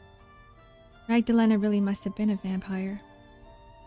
It all made sense, at least. It would have, had Micah been a heroine in one of her novels. But life, Micah imagined herself, was not akin to a story. Micah might have consumed books like a starving man, but she had sense enough to know the words written within the pages of adventure stories were all skeins of fiction. Vampires ought to have remained within the realms of make-believe. They had no business walking about as humans did, made of cold, unfeeling flesh with hearts that no longer beat. They were supposed to be constructs, mere figments of fancy. But Magdalena was undoubtedly real, and unsettling though she was, Micah did not take her for a liar. Yes, that is correct. I'm a vampire, and this castle is my territory. It, and the woods that surround you. You wandered into my domain, you hopeless little lambs, while on the run from those awful bandits. I know none of this is your fault, and I have no quibbles with you. I'm not blaming you for what occurred tonight. There! See how fair I am? I am too nice by half. Too nice for my own good. 'Cause you've been awfully surly with me, the both of you. I've only ever been polite. I would even let you go if I could. Dispatching a brigand is one thing, but I take no pleasure in harming young ladies. But I fear that would be foolhardy. I cannot allow anybody who had wandered into my realm to leave alive. I do not want you telling tall tales. I should snap both of your necks and be done with it, but... Magdalena's red eyes found Micah's, then held them. Her smile, which hitherto had seemed so easy, faded as she frowned. You don't seem to be a mere peasant. I can tell from your clothes, dirty though they are, that you are from a wealthy background. Your voice and your bearing. Okay, I need a quick break. I need a quick bathroom break, and I'm gonna get some more water before my throat dies. I'll be back in 2, 3, 5 minutes. See you guys. Bye-bye.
7T? 7TV? 7T? 7TV?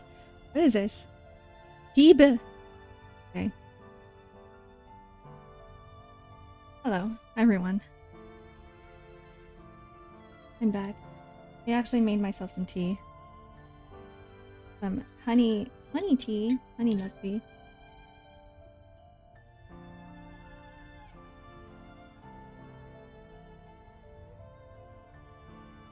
Oh, that's good.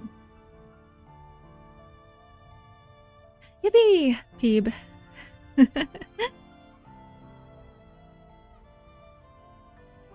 Okie dokie. Where are we?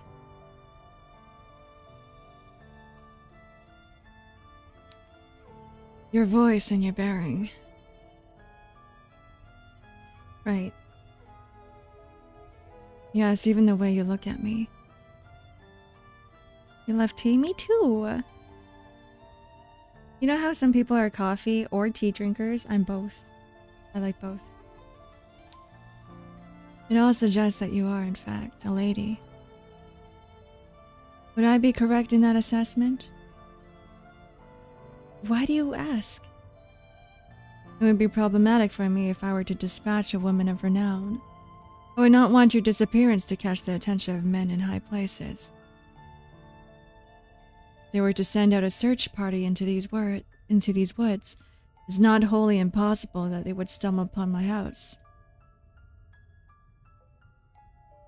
I have lived out of sight from the public eye for nigh on a century, and I have no desire to invite half of Augsburg's constabulary into my home. The idea is incredibly unpleasant. Magdalena pulled a face, as a small child might when confronted with a plate of food they did not much care for. It didn't go through Faust? Who? Me? It might take some time to... It's been added. It's been added. We've been through some times where sometimes the emote doesn't show up until a stream later. It might take a whole day. Who knows?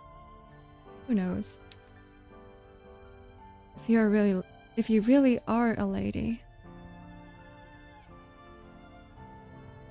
I might do well to exercise some caution. Oh, that's what it is. I clearly don't have 7TV installed.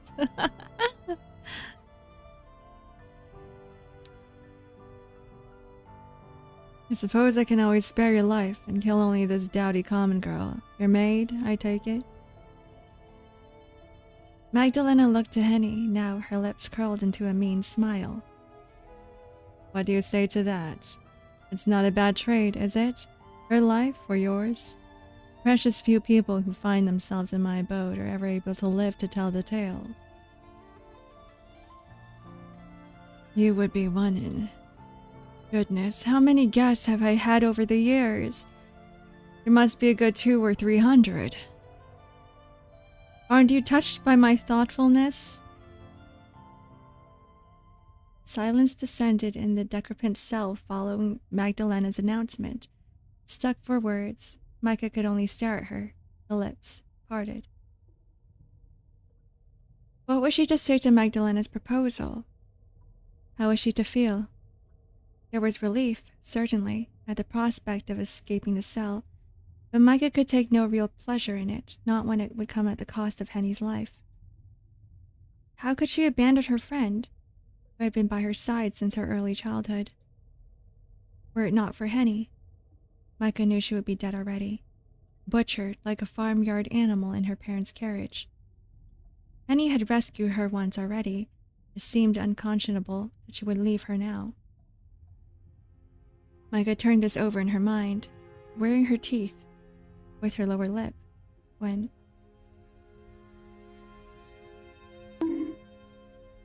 Well, if my life's all you're after... No thank you for the bonk. Henny reached out, taking Micah's hand between her own and said, What else is there to think about? Sounds like a fair suggestion to me. Don't you agree, Micah? What? Micah stared into Henny's round, soft face, her eyes vast and uncomprehending. Thank you for the head pat. Surely you don't mean that. You're not all right with this, are you, Henny? Well, it'll be a lie if I said I was jumping up and down for joy at the prospect of being eaten by a vampire. Henny's smile wavered. She tried to maintain a brave face. If it's what I've got to do to save your life, Micah, then I'll do it. I do love you, after all. I'm not going to let you get hurt. Henny tried to sound brave, but Micah could hear how her voice trembled all the same. Could feel, too, how Henny's hands shook. Henny, like her, had heard the screams of the bandits' leader as they echoed through the halls. Though neither woman had seen his final moments, they knew from his cries that his demise might have been barbarous. Micah could not allow Henny to endure such suffering for her sake. She could not allow her to die. Micah knew Henny wished only the best for her, but... No!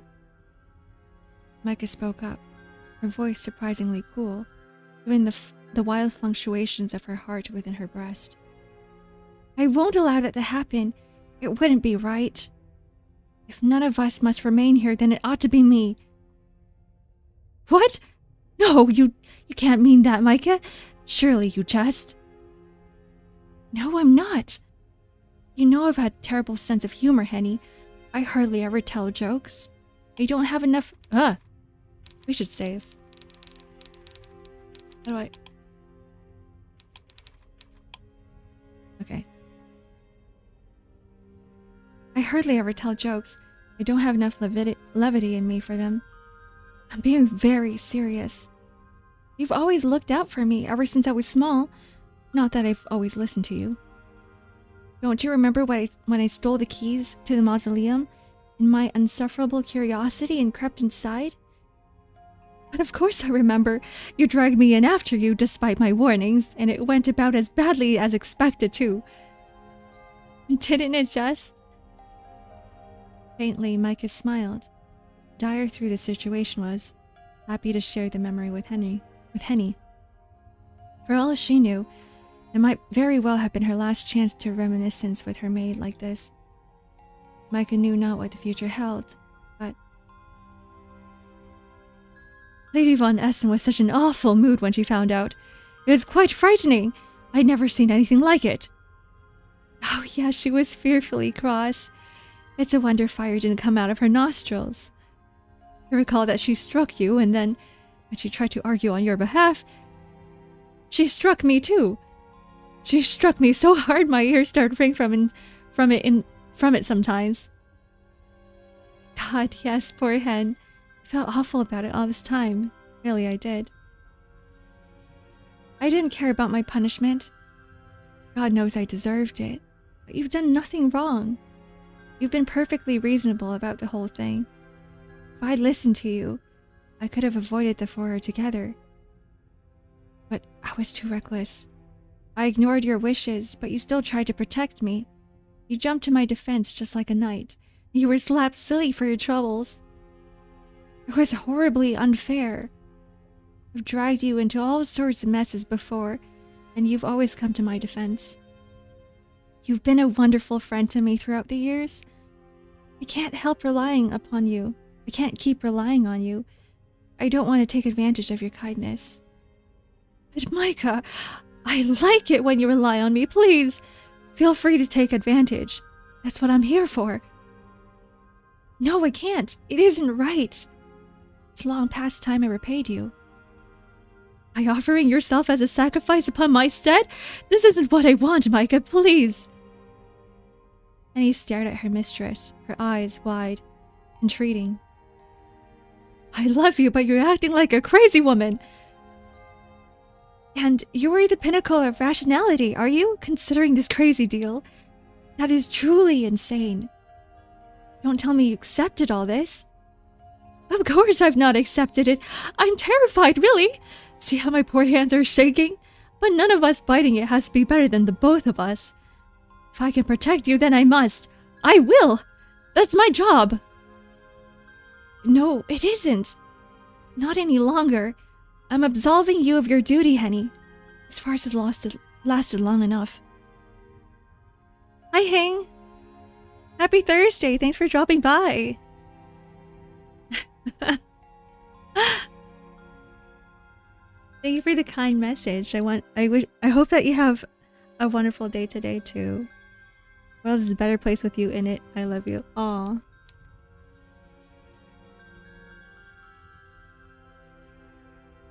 You know what I mean. Magdalena. Yes, have you quite finished with your little quarrel?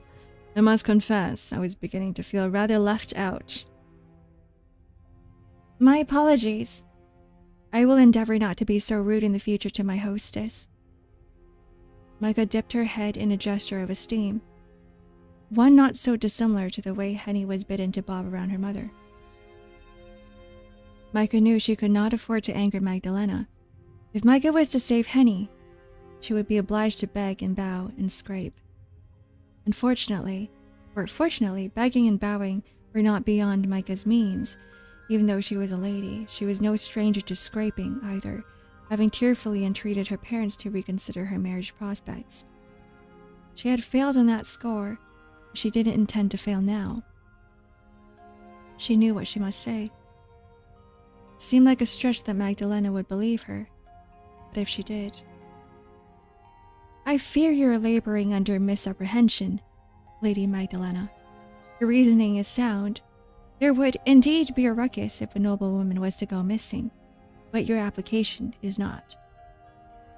I am not a lady, you see, but my companion is. Oh. Magdalena raised an eyebrow. Then you mean to say you are the maid, and this lumpen Henny here is the mistress? That is correct, yes. I know I am dressed as a lady, albeit a disgraced one. That was part of a Lord and Lady von Essen's ruse.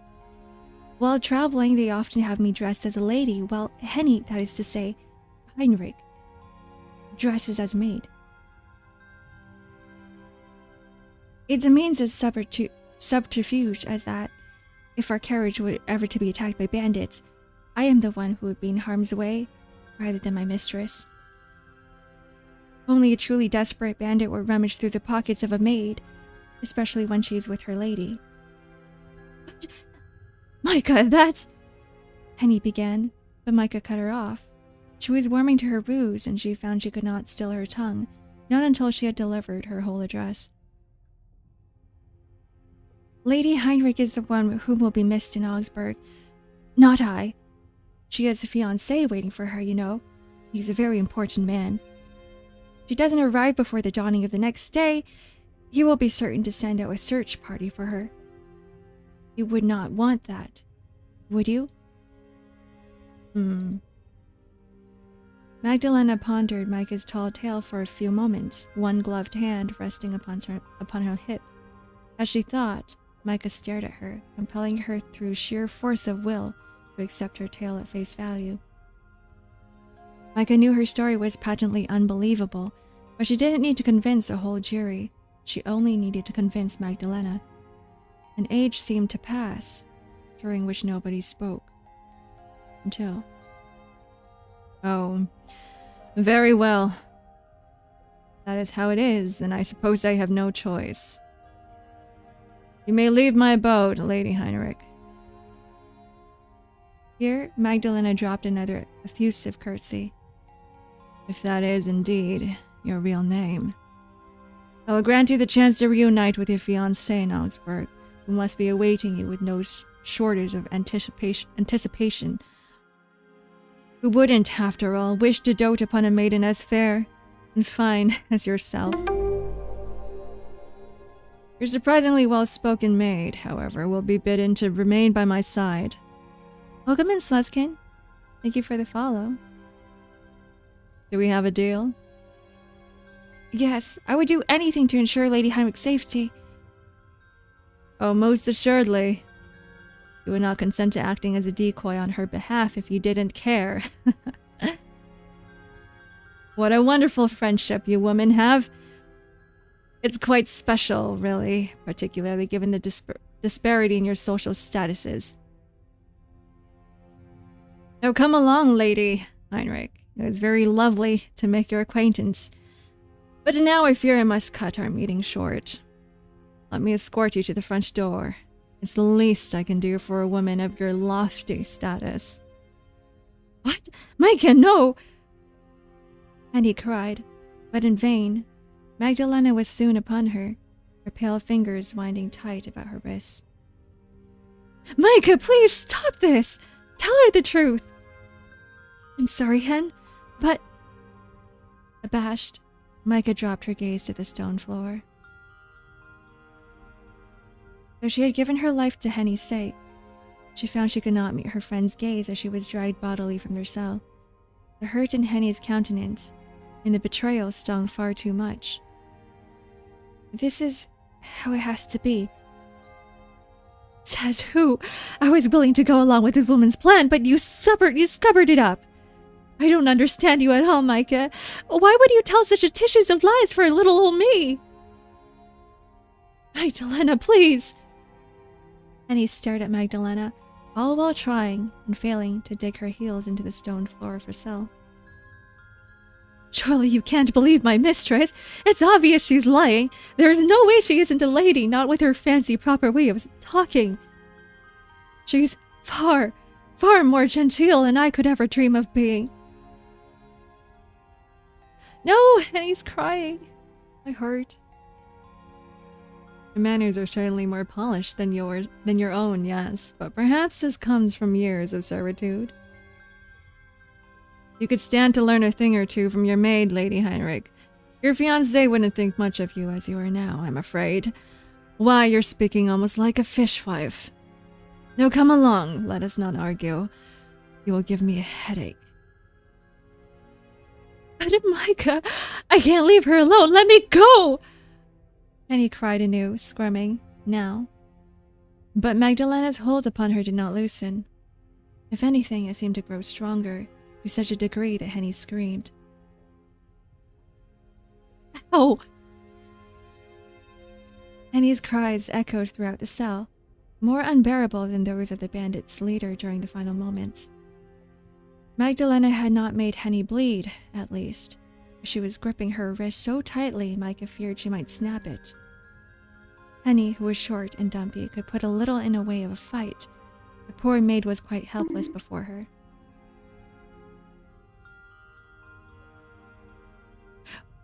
Why? There was nothing which could be done, not any longer. What? Stop it! Jesus Christ. I'm going to have to disable this. I'm gonna have to disable this redeem. That was 6 in a row. And he would have to leave while Micah would remain incarcerated in this dreary cell, alone. That was what Micah had wanted, and she had spun her, frankly, untenable story.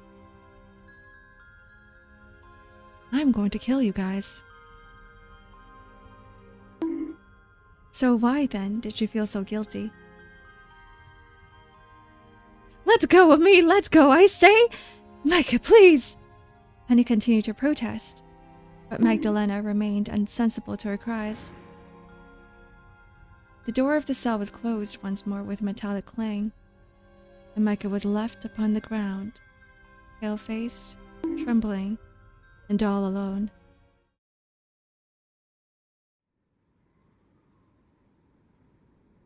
Time passed at an agonizingly slow pace as Micah sat in the stone floor of her cell with her legs demurely crossed.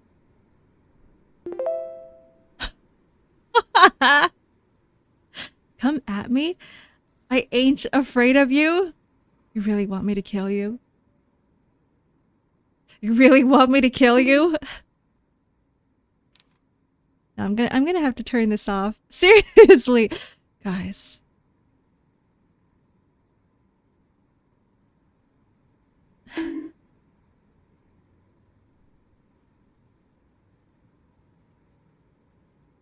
Without Henny to cheer her, the air felt colder than it had before. The shadows darker.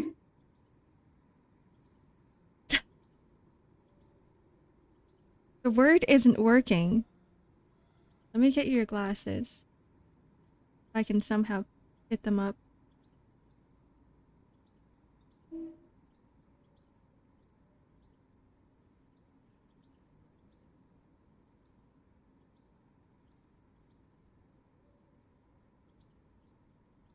I want to see you exercise power. Are you sure? Are you sure? Are you sure?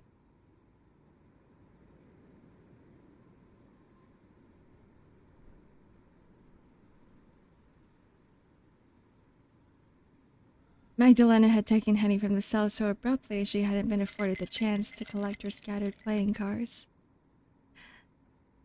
Thank you for the stretch and the hydrate, Danish. Look, we've got one reasonable person here.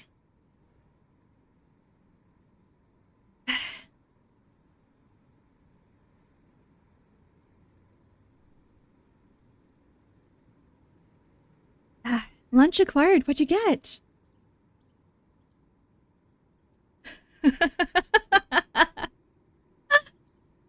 Them, not me.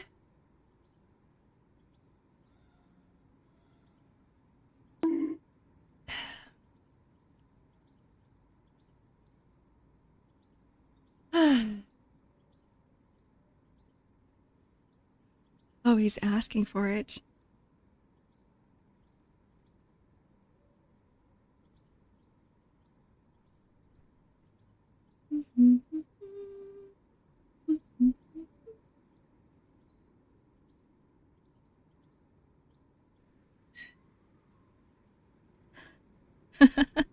Tacos, God's greatest gift to humanity.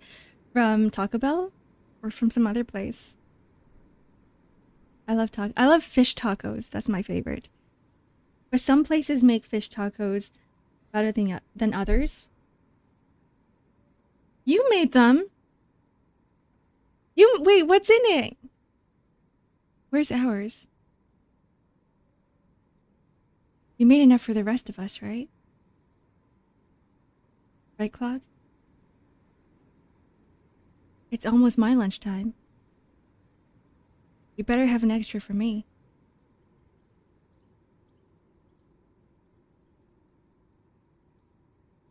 Random spice combo you found on the internet. I want tacos. Maybe I'll make tacos this weekend too. We're gonna do bite me? Maybe.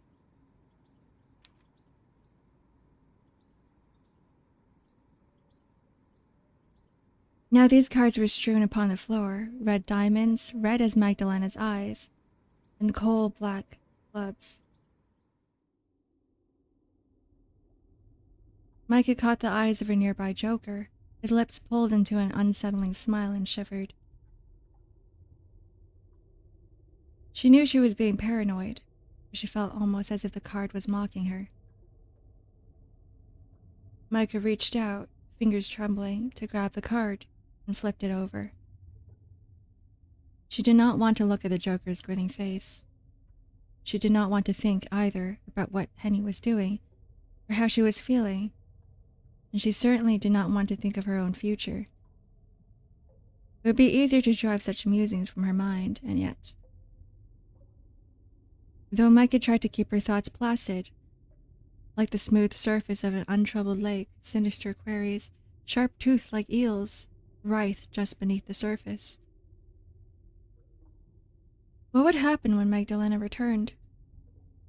Did she mean to kill Micah quickly, or would she make her suffer first? Magdalena had seemed to derive great pleasure from her torture of the bandits' leader, but she had said she did not care to harm young ladies. Had she meant it?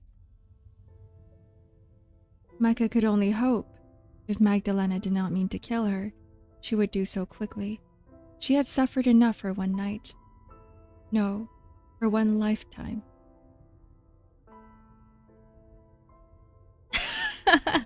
Why did you time me out? You're so mean.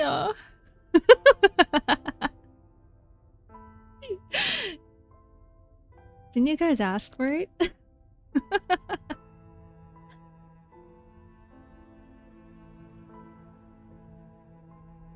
When she imagined how Magdalena might kill her, a blade to the throat, perhaps, poison, drowning, strangulation. Her skin, which was now icy cold, rippled with goose flesh. Again! No. Not when you guys desperately want it.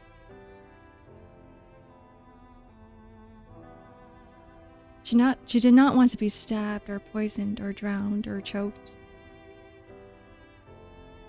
She wanted to live. Micah had read stories of knights and their exploits, but she was so chivalrous, sir herself. She was a young woman, though not, as her mother might have reminded her, so very young anymore, and she had little experience of the world beyond her parents' home. From an early age, Micah had been taught to hold her tongue, to hold her thoughts, to be sweet and pretty and patient, and above all else, pliant. She was not supposed to think for herself, let alone stand up for herself. It wasn't appropriate conduct for a lady. Micah had endured 25 years as such, living only to please her parents and her parents' esteemed visitors, and later her parents' chosen fiancé, but it had not felt like living.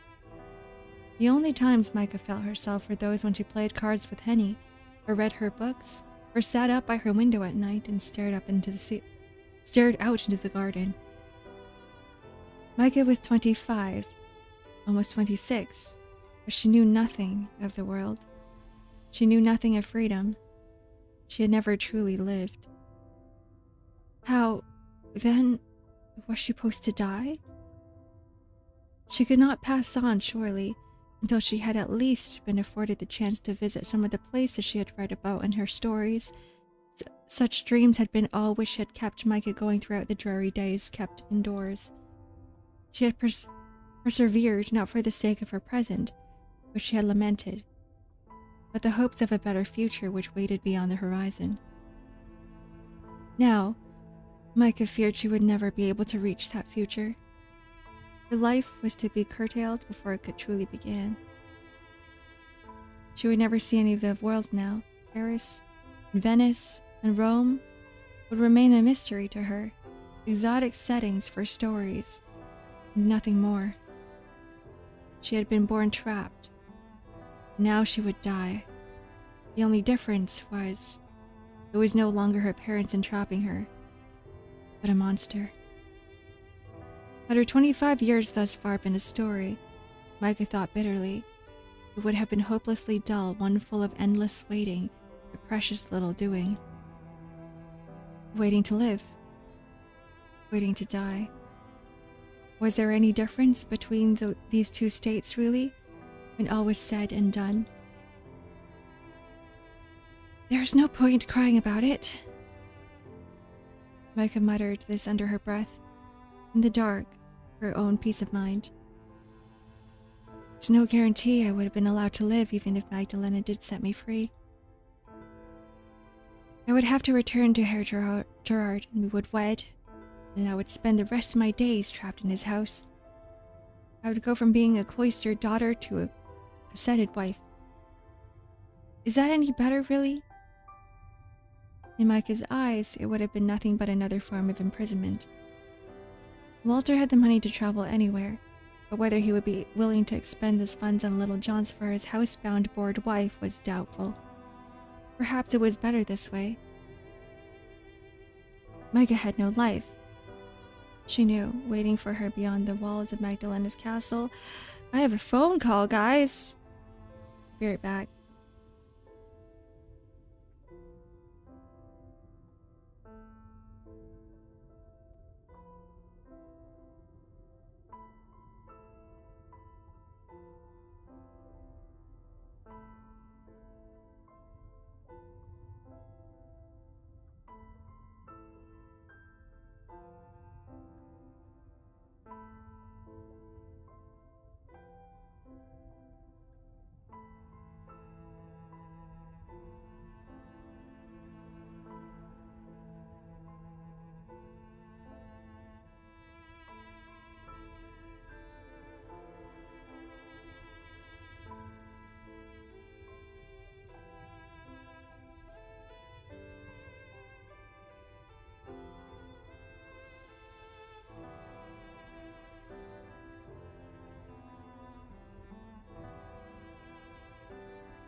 Hello, I'm back.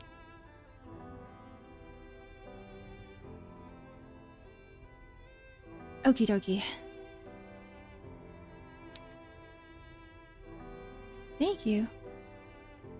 Perhaps it was better this way. Micah had no life, she knew, waiting for her beyond the walls of Magdalena's castle. You know what Micah reminds me of? Like Rapunzel, in some way. Sheltered princess. That's basically what she is. She had never been allowed to live as she had wanted. That being the case, she might as well die. She had nothing left to lose. The minutes passed by, each more intolerable than the last, until Micah was alerted by the sound of footsteps. The iron doors which partitioned the cell from the hall opened with a scraping squeal, and once more Magdalena entered Micah's cell. Though Magdalena had left with an unwilling Henny in tow, she was now alone. Henny had gone. Well, well, aren't you a sight for sore eyes? How fare you, my dear captive? I do apologize for the wait. Oh, never mind about me. What about Henny? Did you set her free? Goodness me, your loyalty towards your lady is most profound. I was certain you would be inquiring as to your own fate, but no, you seem only to care for her. You really ought to worry about yourself more, given the circumstances. But I shall endeavor to allay your worries. I did indeed set your mistress free. I escorted her to the entrance of my home, then bid her on her merry way. Why do you ask? Do you not trust me? You've done little to deserve it, given the way you've treated Henny and I, but... Oh, I'm so glad to hear it. I only hope that Henny will be alright on her own. That remains to be seen. I might have set her free, but there's no guarantee she will be able to find her way to Augsburg. Not in the dark, with all this fog. These woods are dense and the paths are not clearly signposted. It would come as no surprise if she were to find herself lost or else at the mercy of wild animals. This forest is fair teeming with wolves. Did you know that? Wolves? Oh yes, this forest is as much their territory as it is mine, and they often come out at night to hunt. Bandits aren't the only things fair ladies have to watch out for. But if your lady friend is resourceful and luck is on her side, she should emerge from this trial unscathed. Let us hope that she'll be alright, shall we? Micah said nothing to this, but instead dropped her gaze, her irises fixed upon her knees. Her mind turned, not to her own indeterminate fate, but to Henny, who would now be staggering through the woods, wreathed in ephemeral fog. Jesus Christ. Micah saw Henny backed against a copse of trees, their branches slender, sinister, as a pack of hungry wolves bore down upon her, their glistening eyes madly in the moonlight. But there was only one possibility. Magdalena had said Henny would need luck on her side, and Henny had it in spades if her performance in Joker was anything to be believed. She had always been better at cards than Micah. Now enough about Lady Heinrich. She is no longer my captive, and as such is of little interest to me. I would far rather speak to you. To me? Yes, indeed. I've designs on you, my loyal little serving girl. I do hope you'll make yourself useful during your stay. Designs? Then, you mean... Micah pressed her fingers to the base of her throat. She could feel her pulse beating beneath the surface of her cool skin, as erratic as a rabbit's caught in a snare. Do you wish to drain me of my blood? Do you want me to drain you of your blood? Magdalena tittered. How very eager you are. It is not that. Do not misunderstand. I wish only, if you mean to kill me, that you would do so quickly. Grown sick of waiting. Oh yes, that look in your eyes is delectable. It may be more so, even than your blood. You're so very defiant. But what is this I spy? You appear to be shaking, my poor little Micah. That is because of the cold. And not because of your fright? I was able to protect my dear friend. I've nothing to be afraid of now. Then you care nothing for your own life.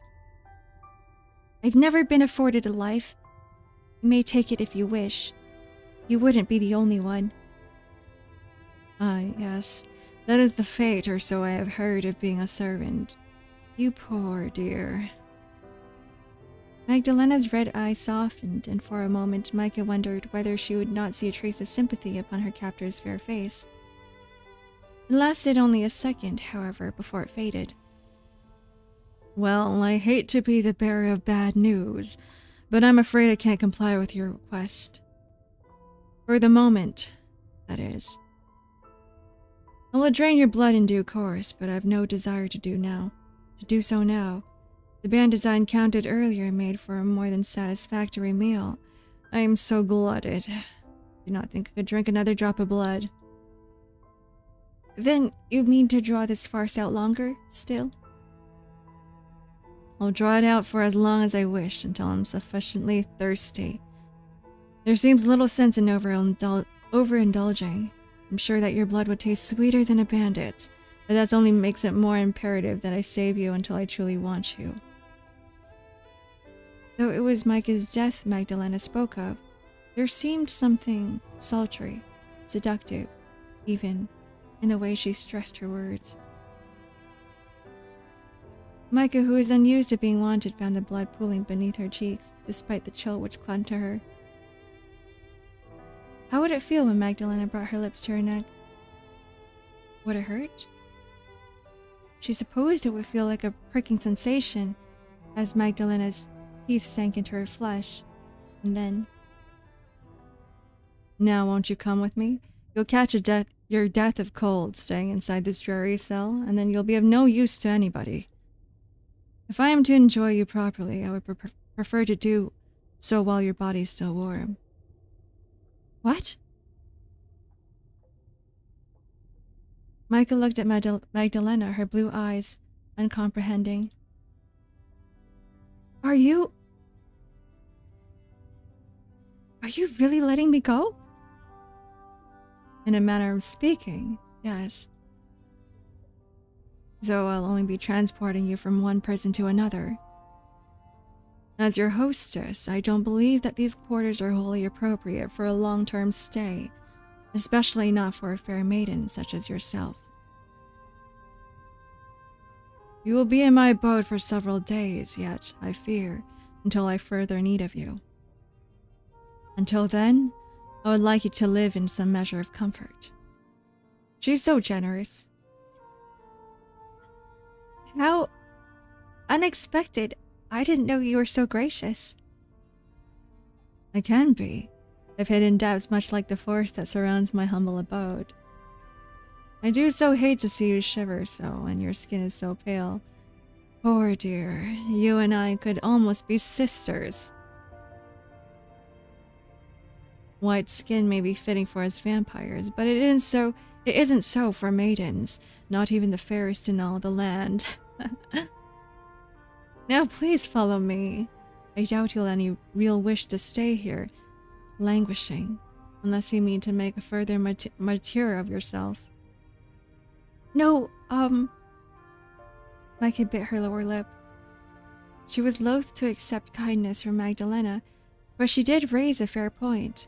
It was cold in her cell, and miserable alongside it. If she remained there overnight, it did not seem impossible that the blood in her veins really might freeze. She isn't really wearing much, is she? She needs a scarf. At least a scarf. Her whole chest is, like, exposed. Micah had already given up on her own life, but she did not want to die as a stray dog, racked by shivers. If that is what you want from me, then I've no reason to refuse. How very biddable you are. The words which come from your mouth might be stubborn, but it seems you've experience when it comes to following orders. Of course I do. I'm a maid, like I said. Yes, you did. That would explain your servility. Part of me was hoping you might refuse, so that I would be bidden to carry you. But this is fine, too. It spares me the effort. Shall we? Wait, what? She wanted to carry her? Please lead the way. Micah dropped Magdalena a curtsy, this time taking her dirtied skirts between her fingers, the pads of which had turned pink from the cold. Magdalena smiled at this display. I would be purple and blue at this point, seriously. Not pink. For a prisoner, you're awfully cheeky. Then turned upon her heel after bidding Micah to follow. Naturally, Micah obeyed. She could see she had little choice in the matter. Thank God we're finally getting out of here. Magdalena led Micah down a twisted hallway packed full of cells identical to the one Micah and Henny had been imprisoned in. Micah tried not to peer into these cells as she passed them. The curiosity soon overcame her and she found her head swiveling. She feared. She stared through the darkness. She might encounter sights more horrific than she was capable of comprehending. Rusted torture instruments, perhaps, or dead bodies. But it was so very dark in the bowels of Magdalena's home that Micah could scarcely see anything. Is it finally Yuri time? I see this kind of like Umineko, where it's very slow in the beginning, but eventually we'll get somewhere. Not even the moonlight, which spilled intermittently through the barred windows, could fully illuminate the sprawling prison complex. This, Micah supposed, turning her eyes away from one of the cells as she passed it, was probably a good thing. She had witnessed enough horrors for one night. Magdalena eventually brought Micah to the foot of a staircase, which led up from her subterranean cells. Careful. Magdalena cautioned Micah before they began their ascent. These steps are steep and slippery too. If you fall, you may break your neck. Had Micah been less nervous, she might have laughed to hear her jailer fuss over her so. A broken neck didn't seem so very cruel a fate when compared to Magdalena's designs upon her. Perhaps it would be quicker to die thus, rather than having her blood drained. At the very least, it would be a swifter demise than freezing in her prison cell.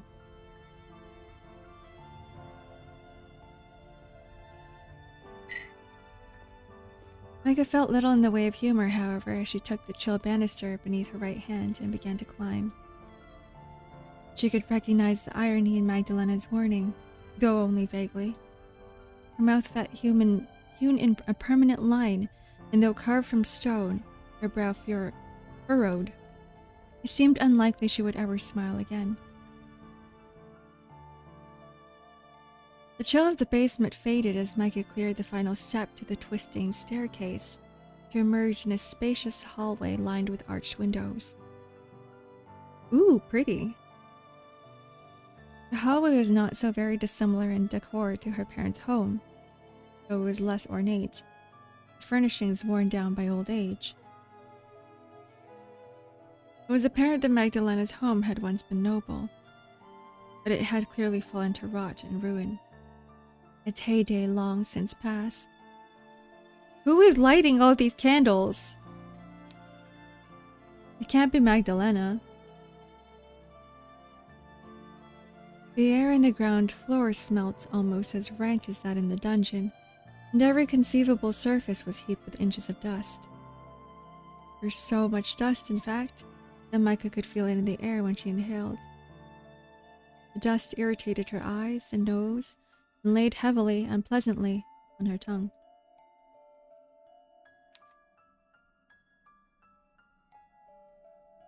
The dust was so thick she sneezed, which prompted Magdalena to say, "Bless you." That is very out of character for what I thought Magdalena would have been. Thank you.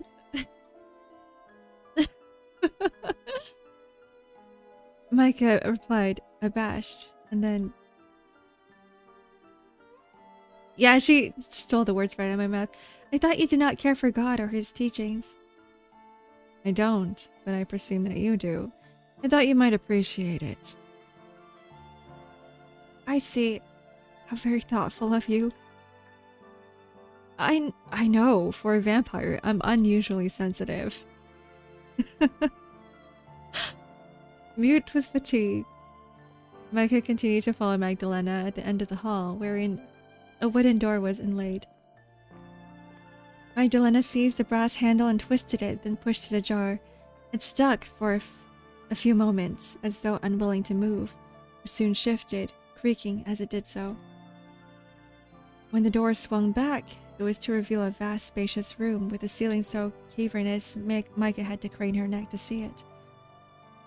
A large ornate staircase was set in the center of the room, which rose to the floor above it. The banisters made of wrought iron. This, Micah supposed, must have been the entrance hall. It had clearly been designed to impress, for its vastness was almost dizzying. Magdalena's home. Would it really be a castle? It was larger, even than Micah's, and vast enough to be unnerving. Trapped within the scene of spoiled luxury, Micah felt smaller than ever before, a tiny doll rather than a grown woman rattling about in a playhouse. The entrance hall must have been fine once, but it showed clear signs of deterioration. The dust was so profuse that it made Micah's eyes water, and several of the stone steps which led upwards were cracked and chipped. The grand piano could be found in one corner of the room, but its lid was shut, and Micah doubted it had been played, if it still could be played, in decades. There was a chandelier in the entrance hall, hanging aloft from the high ceiling, but when Micah craned her neck upward, she could see even in the dark that it was festooned with spiderwebs. The house might have been grand once, but it was not so now. It seemed a wonder, really, that it still stood, and clearly it was uncared for. Your servants don't seem to be working very hard. Micah spoke lightly, her voice swallowed by empty air. Perhaps you ought to see hiring new staff? My mistress would never permit. Micah brought her hand to the banister in the grand staircase and drew it back, wincing. The pads of her thumb and index finger were fuzzy with dust. This. Oh? Magdalena, who had already begun to ascend the staircase, turned to look at Micah and smiled. Are you judging my home, Micah? I would never presume to be so rude. I just thought it might feel more homey, that's all. If it were less of a pile? Magdalena laughed and shook her head. You're quite right, of course, to judge. Please judge away to your heart's content. I've never been a fan of this place myself, and scale is too grandiose even for my liking. My great-grandfather, it was he who had this place built, had more money than sense, and absolutely no taste to back it up. House has no need to be this large. But there was land enough for it, and money too. And when a man has land and money, it means he will often think, well, why not? Practicality matters little in the decisions of great men, and neither to my unending woe does aesthetic sense. I can believe that. My own father, my master, rather. She fucked up. Micah's face flushed at this gaffe, the tip of her ears turning pink. Half filled my own residence with pointless baubles. They were all very expensive, but not particularly cohesive. The parlor looked like a museum once he was through with it. It hardly seemed like a place to sit and relax. Hey Wasa, I look so cool. When do I not look cool? I always look cool. I was too afraid to spend any measure of time in there in case I broke something.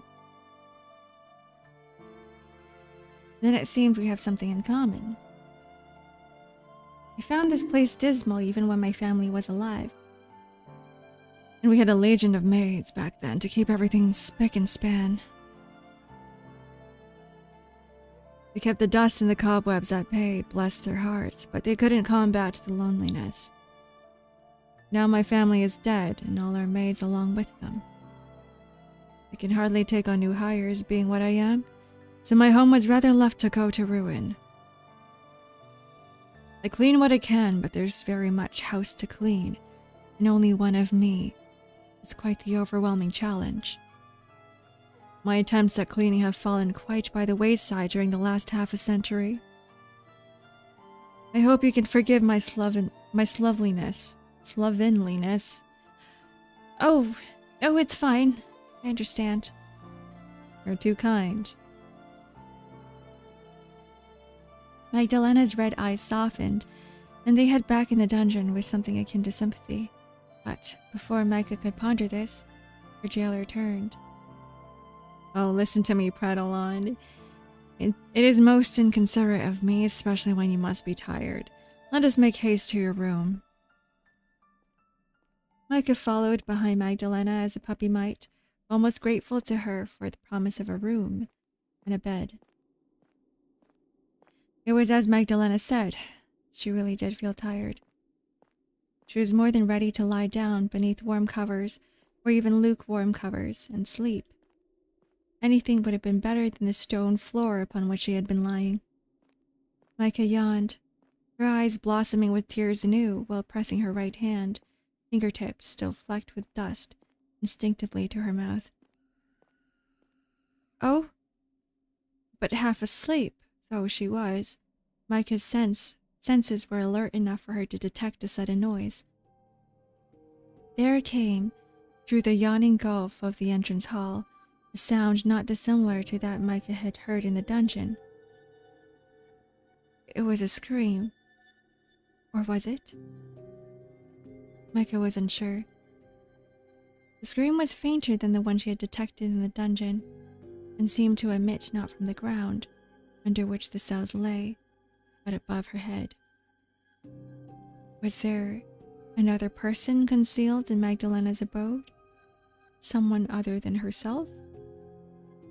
Was it another captive, kept separate from the rest? Was it Henny? Magdalena. Lena, please. Magdalena is quite the mouthful. I would rather you use a nickname as you did with your mistress. Micah wished to contest this. Her relationship with Magdalena wasn't close enough to allow the use of nicknames, but she felt too tired to engage in an argument. But it didn't matter, really, how she addressed Magdalena when soon she would be dead. Lena, then, what was that noise I just heard? What noise? You didn't hear it? Micah stared at Magdalena, her expression one of patent disbelief. It wasn't very loud, I grant you, but it was unmistakable. I swear it sounded like a scream. A scream, Magdalena pondered, one hand beneath her chin. Such sounds are not unheard of in my abode when I'm attending to a prisoner. Micah shivered. But there is nobody here now except me and you. Nobody living, at least. Then, it's not the imprisoned bandit? Certainly not. He will never make a peep again, I'm sure of that, with my own two hands. It would be hard for him to speak with half his throat worn out, you see. Oh! Micah pressed a hand to her own throat, as if to check its integrity, and as she did so, choked. The air was so thick with dust it was hard to breathe. Now, dear, worry not. It was not your mistress who screamed thus, and that is what you are wondering. I am a woman of my word, and I promise I'd let her go. She is quite, well, not necessarily all right, but she is away from me, and there's the possibility that she might live to see another dawn. Then, who screamed? What was that sound? It must have been your imagination. You have overexerted yourself after this night's events. Anybody would be exhausted in your situation. It didn't feel like a dream, though. No. Magdalena shrugged in a manner which did not seem quite in keeping with her aristocratic bearing. I suppose it must have been the wind, then. It is very draughty in here. Drafty in here. Is that all? That's all it could have been, unless you mean to suggest that the dead can speak? What if, guys? What if the house is haunted? Magdalena's red eyes bored into Micah's so intense, Micah feared that they would consume her. See, if there is such thing as vampires in this setting, then there has to be ghosts too, right? Everyone that was killed, everyone that died. Unsettled, Micah glanced away. No, I wasn't suggesting that. Good. I know it is expected for women to lose their minds at the drop of a hat, but I've grown quite sick of being regarded as the weaker sex. I'm pleased to see you're doing your level best not to let us down. While you haven't swooned even once, which is more than most men can say when I bring them here, it's really quite commendable. You might swoon, though, from a lack of sleep if we continue to tarry. Let us be off, or we shall never make it to our destination. Micah nodded, then followed along behind her hostess anew. She could no longer hear the scream, but its memory haunted her all the same. That cry she had heard, though briefly, had not sounded like the breeze, regardless of what Magdalena said. Micah was certain that the sound had belonged to a person, and why would Magdalena lie about such a thing? It was impossible to say. Oh, we finally see more of her. We finally see, like, the bottom of her skirt. It's nice. Here we are, home sweet home. So, Magdalena looked at Micah, an amused smile playing about her lips. What do you think? Micah examined the room mutely, her hands folded at her front. The chamber Magdalena had brought her to was dark, lit only by a pair of candles on either side of the bed. Micah could see, despite the darkness, it was every bit as derelict as the rest of Magdalena's home. However, and even if she hadn't been able to see it, she would have been able to smell it. The air was fusty, though it had been left to circulate inside the room for years upon end, which it almost likely had. Every surface, meanwhile, was covered in dust. The sheets upon the bed, though neatly made, were holey with age and with insects, as was the carpet upon the floor. That's nasty. I can't sleep with bugs on the bed.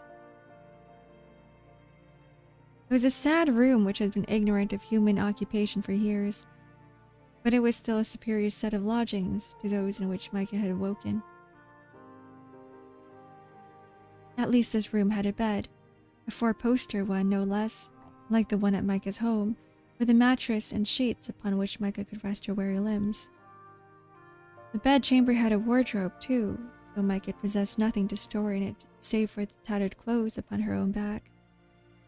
There was a writing desk upon which lay a basin for washing, and a chamber pot for more delicate business beneath.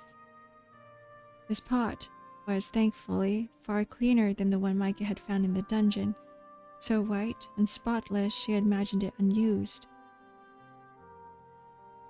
The desk cap faced a large window, which was currently obscured by a set of dark blue curtains.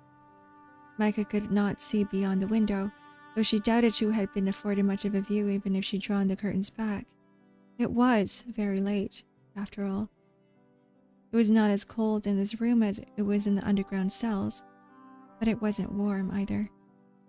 The wind crept in through fine cracks in the aged windows to toy with the reddish-orange flames of those two lit candles, to toy, too, with Micah's hair and the hem of her dress. She shivered. Do you not have a tongue in your head?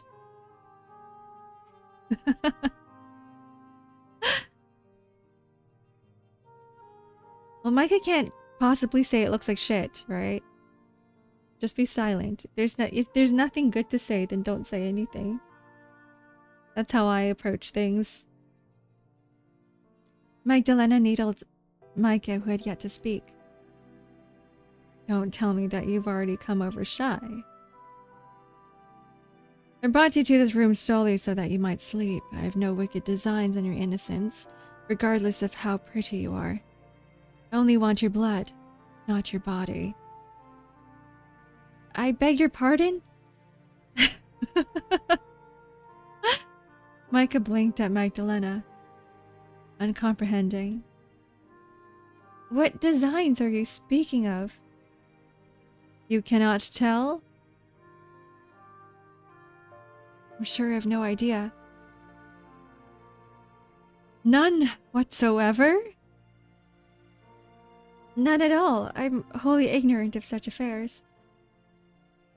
Goodness me. Magdalena rolled her red eyes upwards to the ceiling, which seemed to sag beneath its own weight. I can't tell whether you're being dense on purpose or whether you really are that innocent. Did your mother never teach you what men and women do in chambers such as this? My mother did not, no. She thought such topics beneath her. That was my governess's job. Although, I don't think I would care to do much of anything in a chamber like this one. It smells like a grave. Tut tut. You're being rather rude about my home, you know. Here I am trying to be a good hostess and you throw my kindness back in my face. I know you do not like your home much either. You told me. Touché. I did try to pick one of the pleasanter rooms for you, but there are so very many of them, it is difficult to keep abreast of them all. I rarely have visitors over, and when I do, they get all thrown into the dungeon. There seemed little point, therefore, in keeping these rooms spick and span. I hope you can forgive all of the dust and the general disuse. Oh, I've more to take issue with than that. Yes, I suppose you do. You must have quite the bone to pick with me. Maybe I do, but not right now. I'm too tired. Yes, you do look it. Your face is frightfully pale. I think a good night's sleep is what the doctor ordered, provided you are able to rest, that is. That would be nice, but... Micah let her fingers trail along the brocaded covers of the bed, her expression pensive. What did you mean earlier when you said you know designs on my innocence? Dear me, I thought you were joking, but I can see that you're in no fit state for it. I don't tell jokes, I've little to laugh about. And you have even less to laugh about now, you poor dear. Magdalena cleared her throat. I meant only to say that I would not do unto you as a man might, regardless of our surroundings. I have no nefarious intentions, of that you can be assured. Micah thought of her own governess's explanation of sex, and of Walter's expectations come their wedding night, and flushed. Of the sudden rush of blood beneath her cheeks enticed Magdalena in any way, she did not show it, though her fingers did twitch in their tight, constricting gloves. I don't understand. I know what men and women do behind closed doors. How could two women set about anything similar? It's not possible. Oh, you don't know, Micah! You think so? I know so. My governess explained everything to me in great detail. When one wishes to make a baby... Let me save this. Well... Poor baby, she's so innocent. Two women cannot do that. There will be no sense to it. And do you think people ought to do things only because they make sense? That is quite narrow-minded. But people are often uneducated in such affairs, both in my time and your own. In some ways, the world has changed a great deal, yet in others.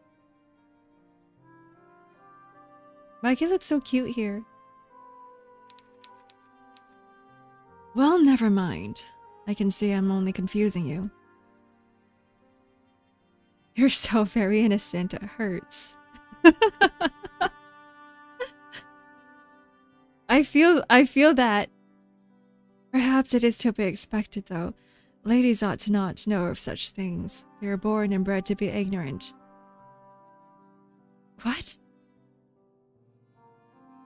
Micah had not understood the full implications of Magdalena's previous lament, but she understood well enough what she meant by this. She has never read a single Yuri in her life. But why would you call me that? I already told you. I'm not a lady. I am Lady Heinrich's faithful servant? Yes, you did say that. And that's true. She is the lady, not I. You did labor that point quite intensely, yes, back in the cells. You were so fervent about it that you almost had me fooled. At least you would have. If you weren't such a terrible actress. What? Oh, don't what me. It's quite tiresome. Did you think I'd fail to notice all of your fancy turns of phrase? Your vocabulary is that of a well-to-do young maiden. Madame, not a maid, not even a lady's maid. You wear that sumptuous dress of yours easily, dirtied though it is, and your bearing is definitely regal. She saw right through her. You never hoped to pass as a common serving girl, not in a month of Sundays. I'm not stupid. Then Micah sank down on the bed, which creaked beneath her, as if in warning. Her palms were pressed to the mattress to support her weight, which all of a sudden felt excessive, and her heart was pounding like a drum.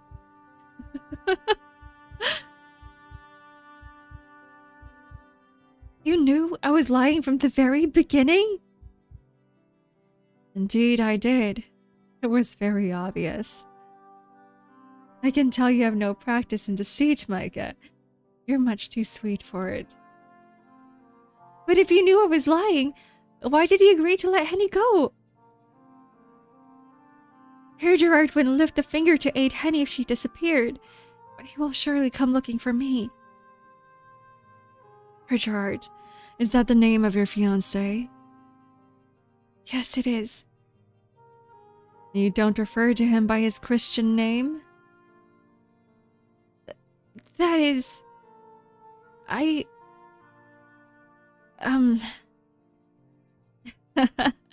Dear me, you mustn't be very close to the man. Why, you make him sound like a stranger. Do you truly wish to marry him? I hadn't any choice. My parents... Ah, yes, it was silly of me to ask. That's how it always goes, isn't it? And what of your fiancé? Does he know you well enough to try and rescue you? I think he might. Mikey swallowed. tasting dust on her tongue. He's an important businessman. He takes exacting care over his investments, or so I've heard. I imagine it would be the same for me too. I am a Von Essen after all. There would be a lot of prestige in wedding me. So that is how he regards you, as a profitable purchase? I cannot say. After all, I hardly know him, and therefore cannot judge how he sees you. Does that sum it up? It is not entirely inaccurate. No. What a woeful state of affairs this is. It sounds like you would be wretched whether you were in my house or out of it, particularly if the latter would entail being by his Herr Gerard's side. Perhaps I did you a favor by bringing you here. Micah did not reply to this. She did not want to give Magdalena the satisfaction. Well, never mind all that. Your fiancé can try looking for you if he likes. I do not care. I doubt he would be able to best me. But you said you wished to avoid all that. Did I really? Yes, you did. That's why you proposed letting me go. Oh, yes, good memory. It would seem that the cold hasn't eaten away at your faculties. Not just yet, at least. As for why I changed my mind, well, she likes her. That needn't concern you. But this is about me, surely. It must concern me. Oh, there was no real reason behind it. It was nothing more than an act of whimsy on my behalf. If you truly want to know why I went along with your chicanery, then let us say that I felt touched when you offered to throw your life away for the sake of your maid. Few mistresses would be capable of such compassion. It was truly remarkable. I didn't want your efforts to be in vain. That's all. And you're prepared to put yourself in danger for that? I won't be in any danger. I'm a vampire. I can shatter rib cages with a single touch. Thereabouts, at least. Now, you really must get some sleep. It will be much better for you than asking all these silly questions. But I have nothing to change into. What will I sleep in? I considered as much and took the liberty of stocking these drawers with some of my own clothes before he fetched you. You should find that they fit, more or less, and they're clean, which is more than can be said for the rest of the linens in this place. There are books on the shelves, too, which you may read, and I drew up a basin of water for you to wash yourself in upon waking. You could find no better amenities in any inn. I do hope you have a pleasant night, and sweet dreams. Magdalena smiled sardonically and dropped Micah another curtsy. Just try not to breathe in through your nose if the smell bothers you. I wouldn't want you to spend the night coughing. A fair lady such as you needs her sleep. Oh, there she goes. Laughing to herself, Magdalena straightened, then turned. She departed her long cloak, trailing against the age-spotted carpet, and shut the door behind her. Micah waited until she heard Magdalena's footsteps fade, and rose once more to her feet. She crossed the room, her legs trembling, and seized the doorknob between her fingers, but as stubbornly refused to budge. The door was locked. It locks from the outside? Well, of course it is. What did I expect? Defeated, Micah returned to the bed. Redeemed stretch and hydrate. You want to redeem it on YouTube? Thank you for the stretch and the hydrate, Hwasa.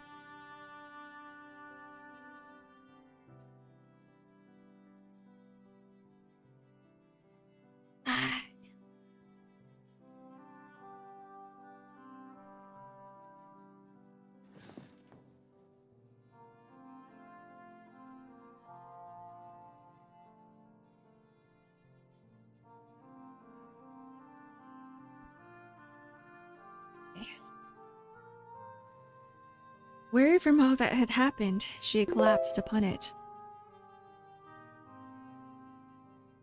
Thanks for the head pat, too. And before the door isn't locked, the knob is just so rusted that only vampire strength can open it.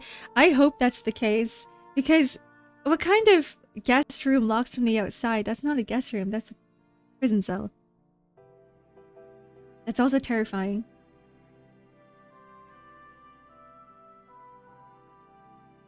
Micah stared up at the ceiling, which was drenched in darkness, and softly muttered, "What am I to do now?" Micah's question, of course, fell upon deaf ears. There was nobody to hear her. She was all alone.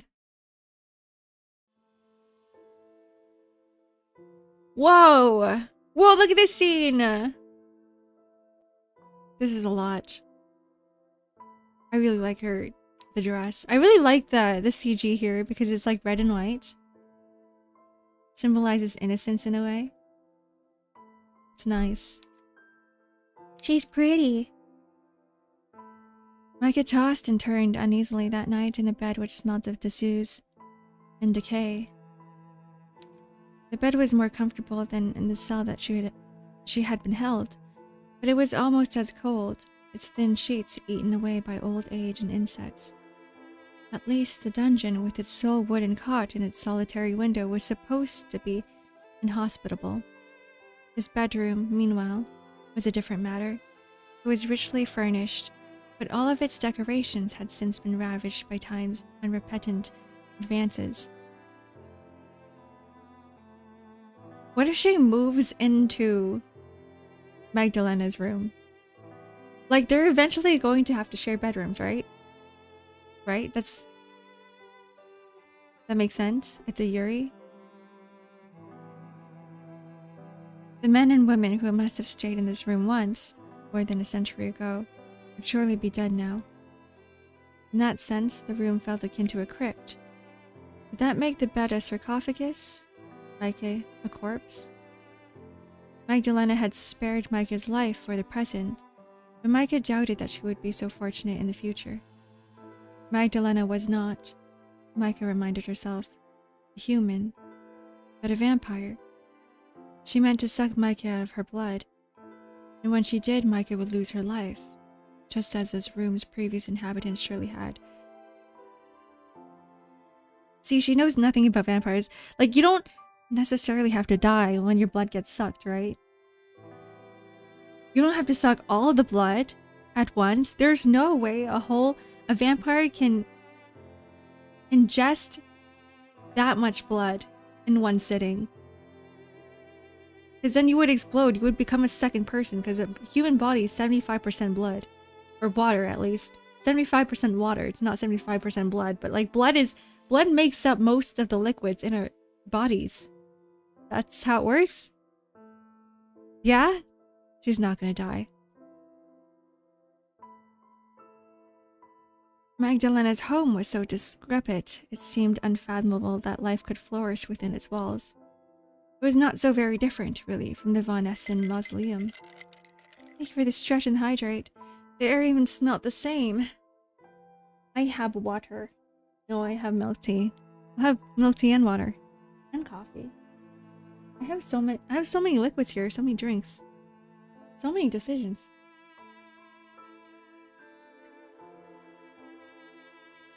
So many options.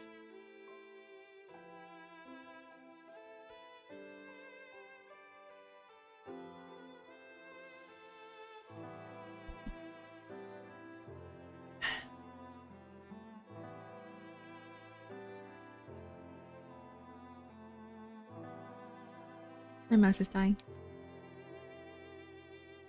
Melt of death. No matter how Micah tried, she could not get comfortable. All the while she tried to sleep, she heard the wind howling outside, creeping stealthily like black-cloaked thieves through the cracks in the glass panes. Micah's bare toes curled against the mattress. Anxiously, she shuddered.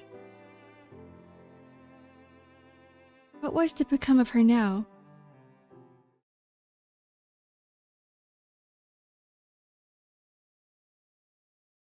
And that's it, folks. That's the demo. I hope you guys enjoyed it. I liked it. I liked it a lot. Writing by Ebihime. Programming by Ebihime. Character design Roxy R.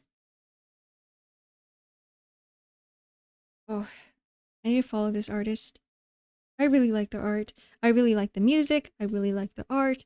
I really like how immersive it is with like the entire setting and everything. It's good. It's good. Music, Bach. Bach? Bach is in here? No way. I'm more of a Mozart fan, honestly. Beethoven can suck ass. Bach is okay.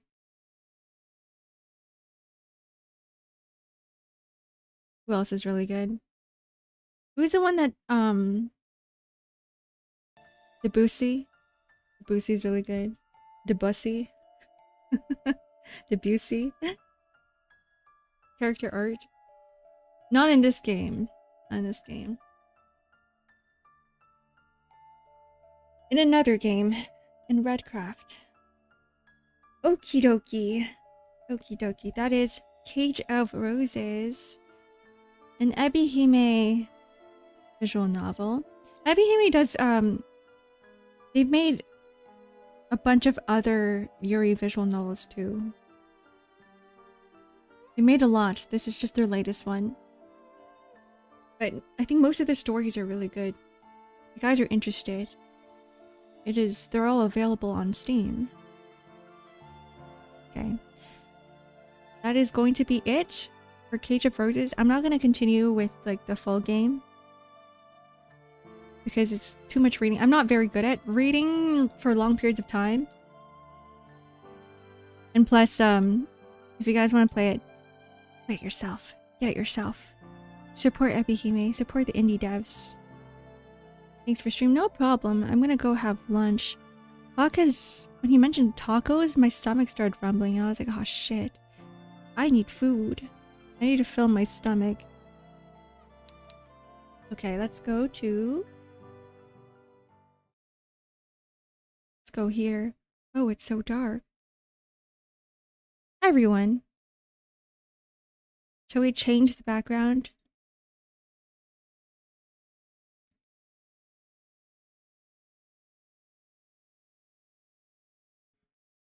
That's not much different. Still the same.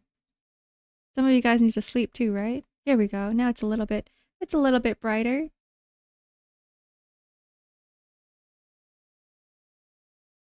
Can we go back to normal? We can't? That's fine. We're gonna stick with red eyes for a while. Okay, goodbye everyone. I hope you guys rest well. Take care. I'll see you guys tomorrow for Tales of Arise. Still a couple of hours until bed. You can play games. You can play Wua. Be fishing. My vampire dragon just for today, yes. I'm gonna suck your blood. Slurp, slurp, slurp, slurp, slurp. You're gonna go read a VN for the rest of the 2 hours? Which one? Not gonna share? Not gonna tell us? You're done with the dailies? What about all the events? Huh?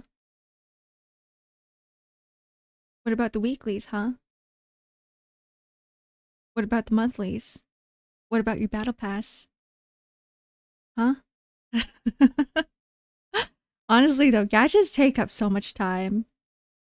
Take up so much freaking time. Like in the Fortnite battle pass. Not the Fortnite battle pass. Jeez. I want to complete the TFT battle pass, but I haven't been playing TFT. There's a new mode in Ark Knights that came out, the new IS mode that I haven't touched. Man, I'm gonna be working a lot today. I have something due by the end of today. Damn it. I have a lot of work to do. Okie dokie. Okie dokie. Maybe I'll stream art later, because I have to finish things. A lot of interior stuff. We're gonna be drawing furniture. Wow, amazing. Okay, Okay. I don't want to keep you guys any longer. I don't want to keep me any longer because I don't want to keep my stomach here any longer. It is to keep their playtime up. Just keep long enough to pad time, but short enough that it's not frustrating. It's pretty frustrating to me, honestly. I hate it. Because I'm like, wow, I just spent 2 hours on this and I got nothing. I got nothing. Same with what, like Maple Story, Lost Ark, all of these games, that's how they get you, right? Because you're like, oh, here's a new dungeon where you can farm materials and farm loot, and then you use the materials on something, and it's like just a % chance of upgrading. It's not guaranteed, and you're like, ah, shit, I just lost all of my materials. Time to farm again. Hate it. Hate it so much. Yeah, it's a chore at that point. Exactly. So now I just play gadget games for the story. You know that whole meme, Arknight players don't read? Well, fuck them. I read. I read everything. I'm a gadget player reader. I play gadget games for story. I treat every single gadget game like a visual novel. Yeah, God. Okay. Well, bye everyone. Bye-bye. Maybe I will see you guys later. Or maybe not. But anyway, I do hope you guys have a wonderful rest of the day. See ya. See ya. PM Games. PM makes good stories. They make really good stories. Bye.